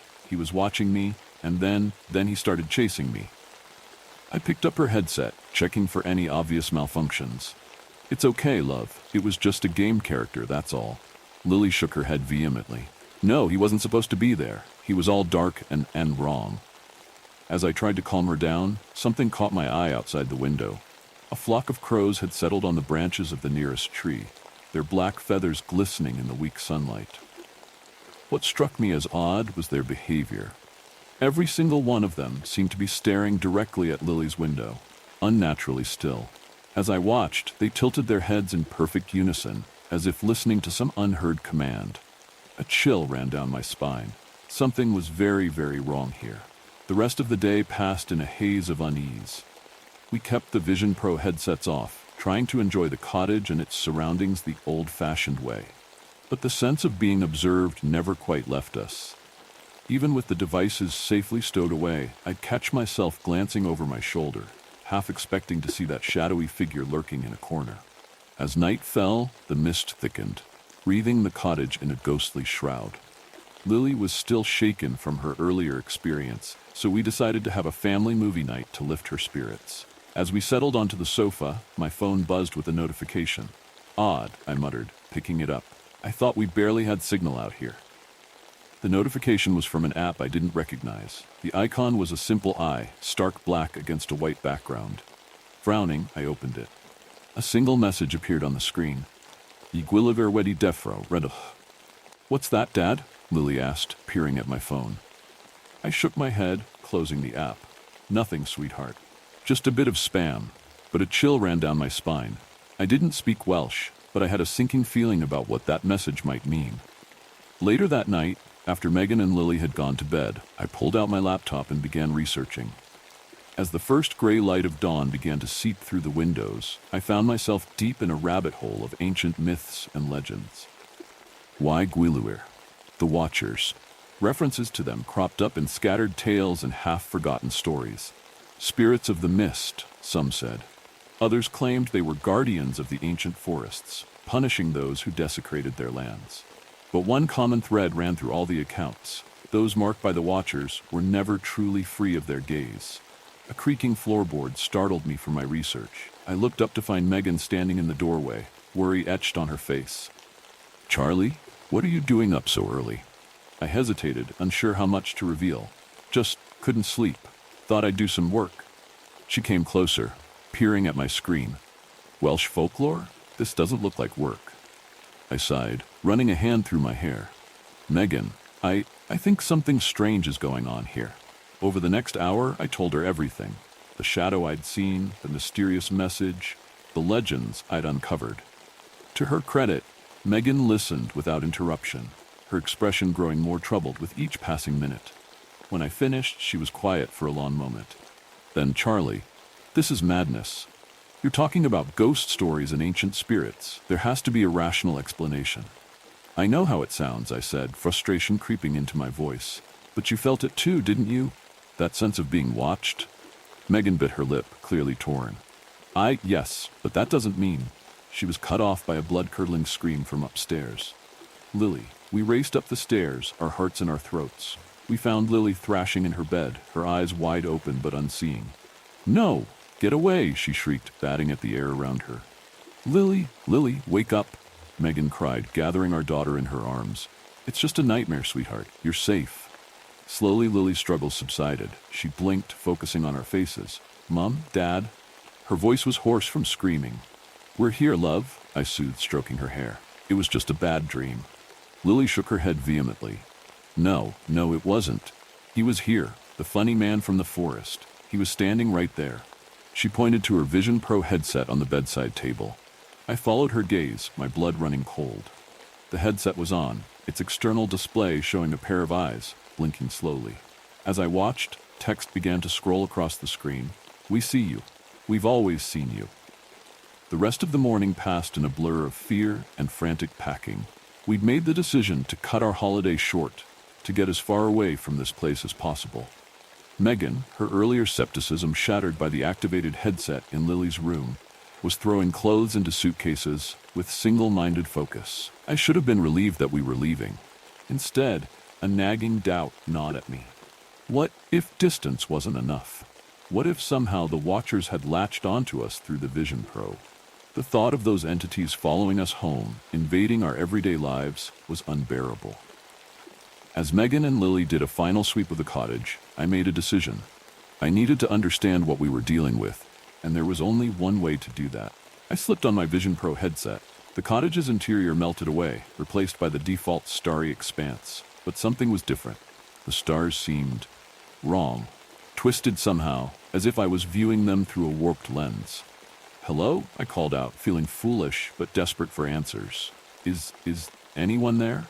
For a long moment there was nothing. Then, slowly, shapes began to coalesce in the virtual space around me. Shadowy figures, barely more substantial than smoke, but undeniably humanoid. They circled me, their movements fluid and unsettling. One of the figures drew closer. As it approached, features began to resolve. A face that was almost, but not quite, human. Its eyes, if you could call them that, were endless pools of darkness. When it spoke, the voice seemed to come from everywhere and nowhere at once. "We see you, Charlie. We've always seen you." I stumbled backwards, my heart pounding. "What are you? What do you want?" The figure tilted its head, an eerily human gesture. "We are the Watchers, the guardians of the in-between. And you, Charlie, have opened a door that was meant to stay closed." "I don't understand," I stammered. "We were just using the Vision Pro. It's just technology." A sound like rustling leaves filled the air. Laughter, I realized with a chill. "Your technology," the Watcher said, "has breached the veil between worlds, between what is real and what is not. Did you think you could peer into other realities without consequence?" The other shadowy figures were drawing closer now, their formless bodies starting to solidify. I could make out faces now, twisted, nightmarish versions of people I knew. My colleagues, my friends. Megan. Lily. No, I whispered, horror flooding through me. Leave them alone. Leave us alone. The watcher's face split in a grotesque approximation of a smile. But Charlie, don't you see? We're a part of you now. You invited us in, and we'll always be watching. I tore the headset off with a strangled cry, flinging it across the room. It hit the wall with a crack, the screen shattering. Megan rushed in, her eyes wide with fear. Charlie happened. I heard you shouting. I couldn't speak. Couldn't find the words to explain the horror I'd just witnessed. Instead, I pulled her into a tight embrace, my body shaking with silent sobs. We need to leave, I finally managed to choke out. Now, and we can never use those devices again. Megan nodded, her face pale. She didn't ask for an explanation. Perhaps she understood on some level that there are some truths too terrible to voice. We left the cottage within the hour, our holiday cut brutally short. As we drove away, I couldn't help but glance in the rearview mirror. The flock of crows we'd seen earlier had taken flight, forming a dark cloud that seemed to follow our car for several miles before finally turning back. I'd like to say that was the end of it. That once we were back in London, surrounded by the comforting bustle of the city, the nightmare faded like mist in the morning sun. But I can't. Because sometimes, out of the corner of my eye, I still see them. Shadowy figures, watching, waiting. And every screen, every reflection, seems to hold the promise of those endless dark eyes. We invited them in, and now I fear they'll never truly leave.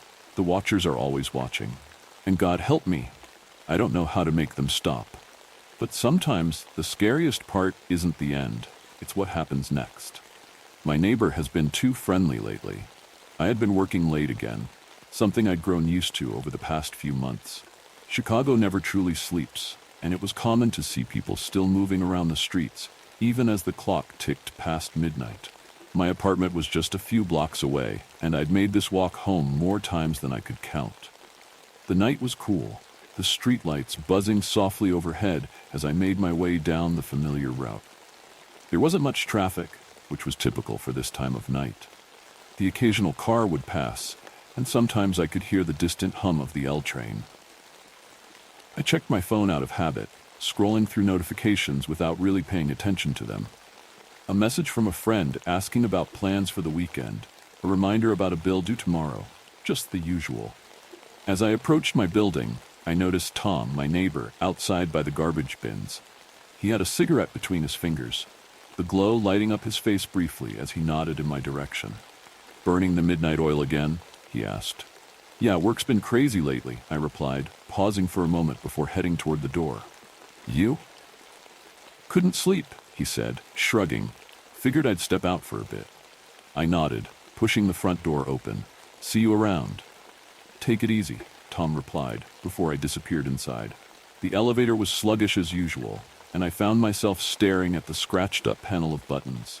I lived on the 4th floor, and as the elevator crept upward, I glanced back at my phone. More notifications, more things to deal with tomorrow. When the elevator doors finally opened, I stepped into the quiet hallway. My apartment was at the far end, and I could see a faint light coming from under my door. I must have left the lamp on when I left earlier. Not unusual. I always forgot little things like that. But when I reached my door, something caught my attention. The door wasn't closed all the way. It was barely noticeable, just a fraction of an inch, but it was enough to make me stop. I didn't remember leaving it like that. I stood there for a moment, staring at the door, my hand hovering just above the knob. I reached for the door, but as I grasped the knob, I froze. The door was unlocked. I was sure I had locked it before leaving, as I always did. I stood there, staring at the knob, trying to make sense of it. Maybe I had been in such a hurry earlier that I forgot. But no, I distinctly remembered the click of the lock as I left. A knot tightened in my stomach as I pushed the door open. The apartment was quiet, everything seemingly in its place. The small lamp in the living room cast a soft glow, illuminating the familiar surroundings. I stepped inside and locked the door behind me, twisting the lock back and forth as if to reassure myself that it was working properly. I walked into the living room, tossing my keys onto the counter, and that's when I saw it. Lying on the coffee table, where nothing had been earlier, was a photograph. My breath caught in my throat. I didn't remember leaving it there, and more importantly, I didn't own any printed photos. I stepped closer, my heart thudding in my chest. The photo was of me, taken earlier today on my walk from work. I recognized the street, the same one I had walked down just hours ago. My hand trembled as I picked it up, flipping it over to see if there was anything written on the back. There wasn't. Whoever took this photo had been watching me. They had followed me, and now they had been inside my apartment. I felt a rush of adrenaline, my mind racing with questions. How did they get in? Had I really left the door unlocked? I didn't think so. I quickly scanned the room again, looking for anything else that might have been moved, but everything seemed in place. I checked the windows, but they were locked too. Suddenly, my phone buzzed in my pocket, startling me. I pulled it out, half expecting to see a message from the stalker, but it was just Tom, my neighbor. "Hey, you okay? You looked kind of off earlier," his message read. I stared at the screen, my thoughts too scattered to reply right away. Tom had been outside when I came home. Could he have noticed something? Should I tell him about the photo? I hesitated for a moment, staring at Tom's message. Should I tell him about the photo? Part of me wanted to confide in someone, but another part felt like I needed to keep it to myself, at least for now. I didn't know what I was dealing with, and jumping to conclusions didn't feel right. After a long pause, I typed out a quick reply. "Yeah, just a rough day at work. Thanks for checking in."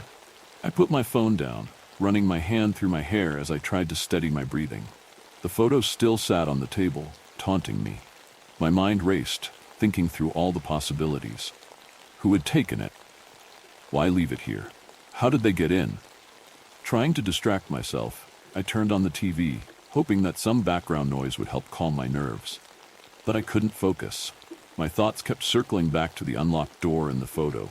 It was almost like someone wanted me to know I was being watched. Someone who knew I'd come home tonight and find their little message. I stood up and walked around the apartment, checking the windows again, though I knew they were already locked. My eyes wandered over every corner of the room, looking for anything else out of place. Nothing. Just that photo. The buzz of my phone startled me again. Another message from Tom. "If you need anything, let me know. I'm up for a while." I stared at the message, feeling uneasy. Tom had always been friendly, but now it seemed like he was paying extra attention. I hadn't noticed it before, but maybe I had never looked for it. Was I overthinking things, or was it just a coincidence that he was always nearby, always checking in at the right time? I didn't respond to his message. Instead, I paced the room, glancing at the clock. It was past midnight now, and sleep felt impossible. My mind kept going over the day, trying to remember if I had seen anyone suspicious, anyone who might have followed me. Suddenly, a soft knock came at the door. The knock at the door sent a jolt through my body. I wasn't expecting anyone at this hour. I hesitated, my heart pounding in my chest as I tiptoed toward the peephole. It was Tom, standing there with his hands in his pockets, looking casual. For a brief second, I felt relieved. Then, I remembered the photo on the coffee table and the unlocked door. My nerves tightened again. I opened the door just a crack, trying to keep my voice steady. "Hey, what's up?" Tom smiled, though it didn't quite reach his eyes. "Sorry to bother you. I thought I heard something strange, like someone messing with your door earlier. Just wanted to check in, make sure you're okay." I blinked, trying to process what he was saying. "You heard someone?" "Yeah, probably just some drunk or something, but it didn't seem right," Tom continued, his eyes flicking past me into the apartment. "Thought I'd make sure everything was cool." My hand gripped the edge of the door tighter. I wasn't sure what to make of this. Tom had always been friendly, but the timing of his concern felt off. And if he had really heard something, why hadn't he called me or knocked earlier? "I'm fine," I said quickly, trying to close the door a bit more. "Thanks for checking in." Tom's smile faltered just a bit. "Okay, well, just let me know if you need anything." I nodded, forcing a smile before closing the door fully and locking it. As soon as I was alone again, I let out a breath I hadn't realized I was holding. Something about the whole situation didn't sit right with me. I glanced back at the photo on the table, the reminder of someone having been inside watching me. My phone buzzed again, and I nearly jumped. Another message from Tom. "Sorry if I freaked you out. Just being a good neighbor." I stared at the message, feeling my skin crawl. He was being too attentive, too involved. It was hard not to connect the dots. First, the unlocked door, then the photo, and now Tom always seeming to be around at the perfect moment. I couldn't shake the feeling that he knew more than he was letting on. I decided I needed to talk to someone, so I called my friend Sarah. As the phone rang, I paced around the living room, my mind still racing. When she finally answered, her voice was groggy. "Hey, everything okay?" she asked, clearly half asleep. "I don't know," I admitted. "Something weird's been happening. Someone was in my apartment earlier, I think. They left a photo of me from today." There was a pause on the other end before Sarah spoke again. "That's creepy. Did you call the police?" "I'm not sure what to tell them," and I stopped mid-sentence, glancing at the coffee table again, where the photo still sat. It felt like it was staring back at me, an eerie reminder that someone had been close enough to take it. I don't even know what to say. What if they think I'm just overreacting? Sarah's voice grew more alert. "You're not overreacting. Someone took a photo of you and left it in your apartment. That's serious. You need to call them." I bit my lip, considering it. Maybe you're right, but it's just so bizarre. And Tom keeps checking on me. It's like he knows something, but I don't know if I'm being paranoid. "Wait, Tom?" Sarah asked, confused. "Your neighbor?" "Yeah," I said, lowering my voice even though I was alone. "He's been around every time something weird happens. He texted me just after I found the photo, said he saw someone hanging around my door. It's almost like he's watching me." "Okay, that's weird. Do you think he could be involved?" "I don't know," I admitted, glancing nervously at the front door. "He's always been friendly, but now it feels off.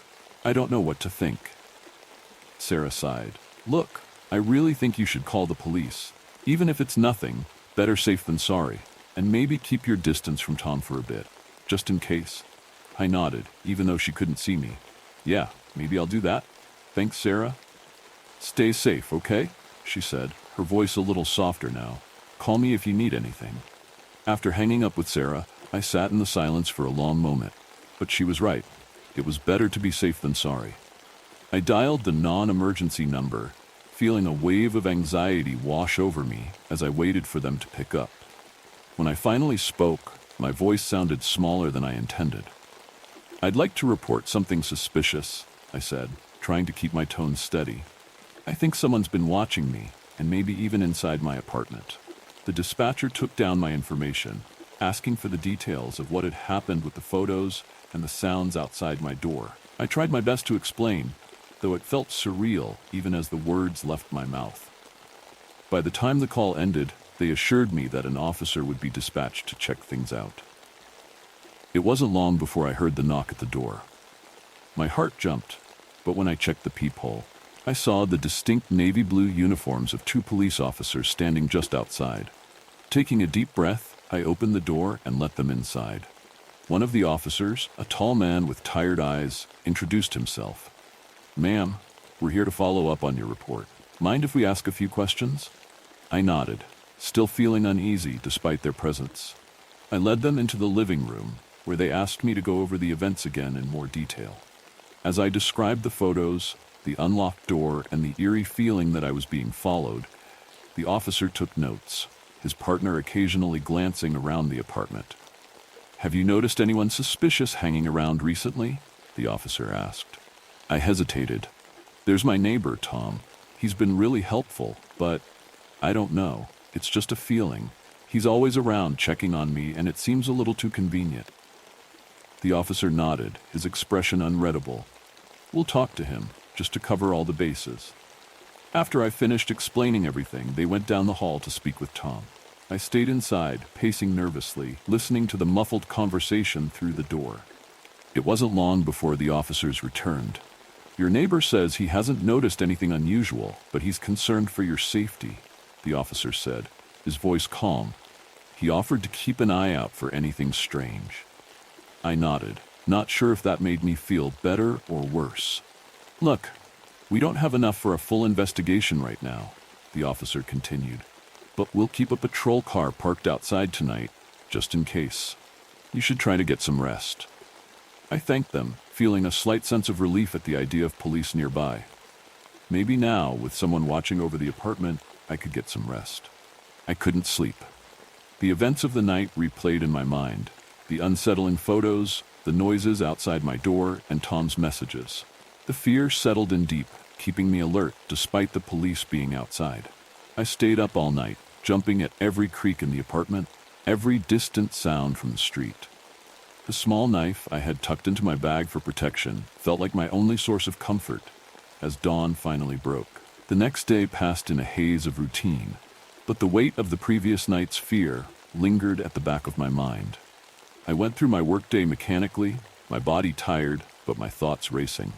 By the time I finished my shift, the sky had already darkened, and I couldn't shake the feeling of unease that had settled over me.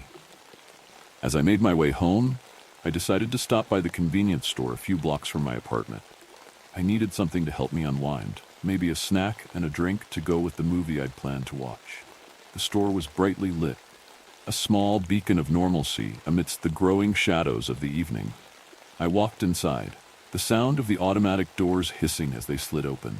Grabbing a soda and a bag of chips, I wandered toward the counter, trying to shake the nerves that still clung to me. The cold night air felt sharp against my skin as I left the convenience store, clutching the plastic bag of snacks. Ever since I found those photos in my apartment, my nerves had been on edge. I kept one hand near the knife in my jacket pocket as I walked quickly through the dimly lit parking lot. Something didn't feel right, and I couldn't shake the feeling of being watched. The parking lot felt unnervingly still, the flickering streetlights casting long, distorted shadows over the scattered cars. The silence pressed in around me, broken only by the faint hum of the lights overhead.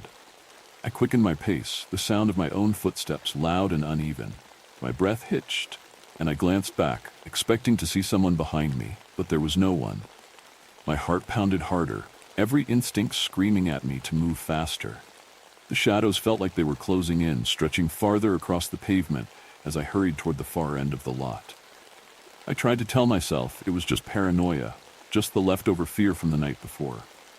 Then, everything went dark. A bag was yanked over my head with brutal force, and strong arms wrapped around my throat, squeezing tight. Panic surged through me as I thrashed wildly, trying to scream, but the sound was muffled by the bag, my voice trapped inside. My lungs burned, desperate for air, but each breath came in shallow, choking gasps. The grip around my throat tightened, and my vision started to blur. My legs kicked out violently, but I couldn't break free. Every muscle in my body screamed for oxygen, for a way out, but the world around me was fading, slipping into darkness. I couldn't breathe. I couldn't think. My hand fumbled toward my pocket, feeling the cold steel of the knife. With the last ounce of strength I had left, I yanked it free and swung blindly behind me. I felt the blade hit flesh, and a low grunt of pain followed. The grip on my throat loosened just enough for me to rip the bag from my head. I gasped for air, stumbling forward, vision swimming as I tried to regain my balance. My entire body trembled with fear and adrenaline, but I forced myself to turn around. He stood there, hunched over, clutching his side where I had slashed him. Blood poured between his fingers, staining the pavement beneath him. But his eyes were locked on me with a burning hatred. "Who are you?" I rasped, my voice shaking, barely able to speak. His twisted grin sent a shiver down my spine. "You don't remember me?" he said, his voice low, full of contempt. "Of course you don't." I stared at him, struggling to place his face. There was something familiar about him, but it was like grasping at a half-forgotten memory. "You think you're so much better than me," he hissed, taking a shaky step forward despite the wound. "You never even looked at me back then.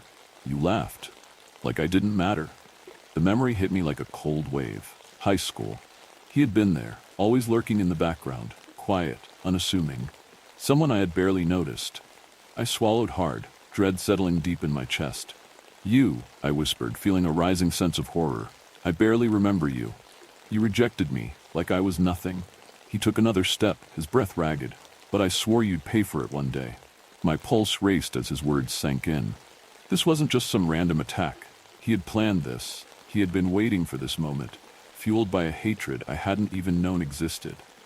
"I didn't want your love," he said, his voice trembling with anger. "I wanted you to feel what it's like to be nothing, to feel hunted, to feel powerless. I backed away, my heart pounding against my chest. "I don't understand," I said, my voice barely above a whisper. "That was years ago." His face contorted with rage. "You thought you could laugh at me and walk away, but I've been waiting. I've been waiting all this time to make you suffer." His legs gave out, and he collapsed to the ground, blood pooling beneath him as his breath came in shallow gasps. I stood there, paralyzed, watching him struggle to breathe, trying to comprehend the nightmare that had unfolded in front of me. A boy I barely remembered from my past had plotted his revenge for years, and now he had come for me. Then, I heard it. The soft chime of a text message. My pulse quickened as I looked down at his limp body. His phone must have gone off. My hands shook as I crouched down, reaching toward his jacket pocket. For a moment, I hesitated, but then I forced my hand inside. I pulled out his phone, the screen still glowing with a new notification. The message read, "Did you get the job done?" I opened the conversation, and what I saw made my blood freeze. There were photos of me, walking to work, leaving my apartment, thus moving through my daily life. He had been watching me for weeks, maybe longer. Each photo was sent to him with a chilling, calculated precision.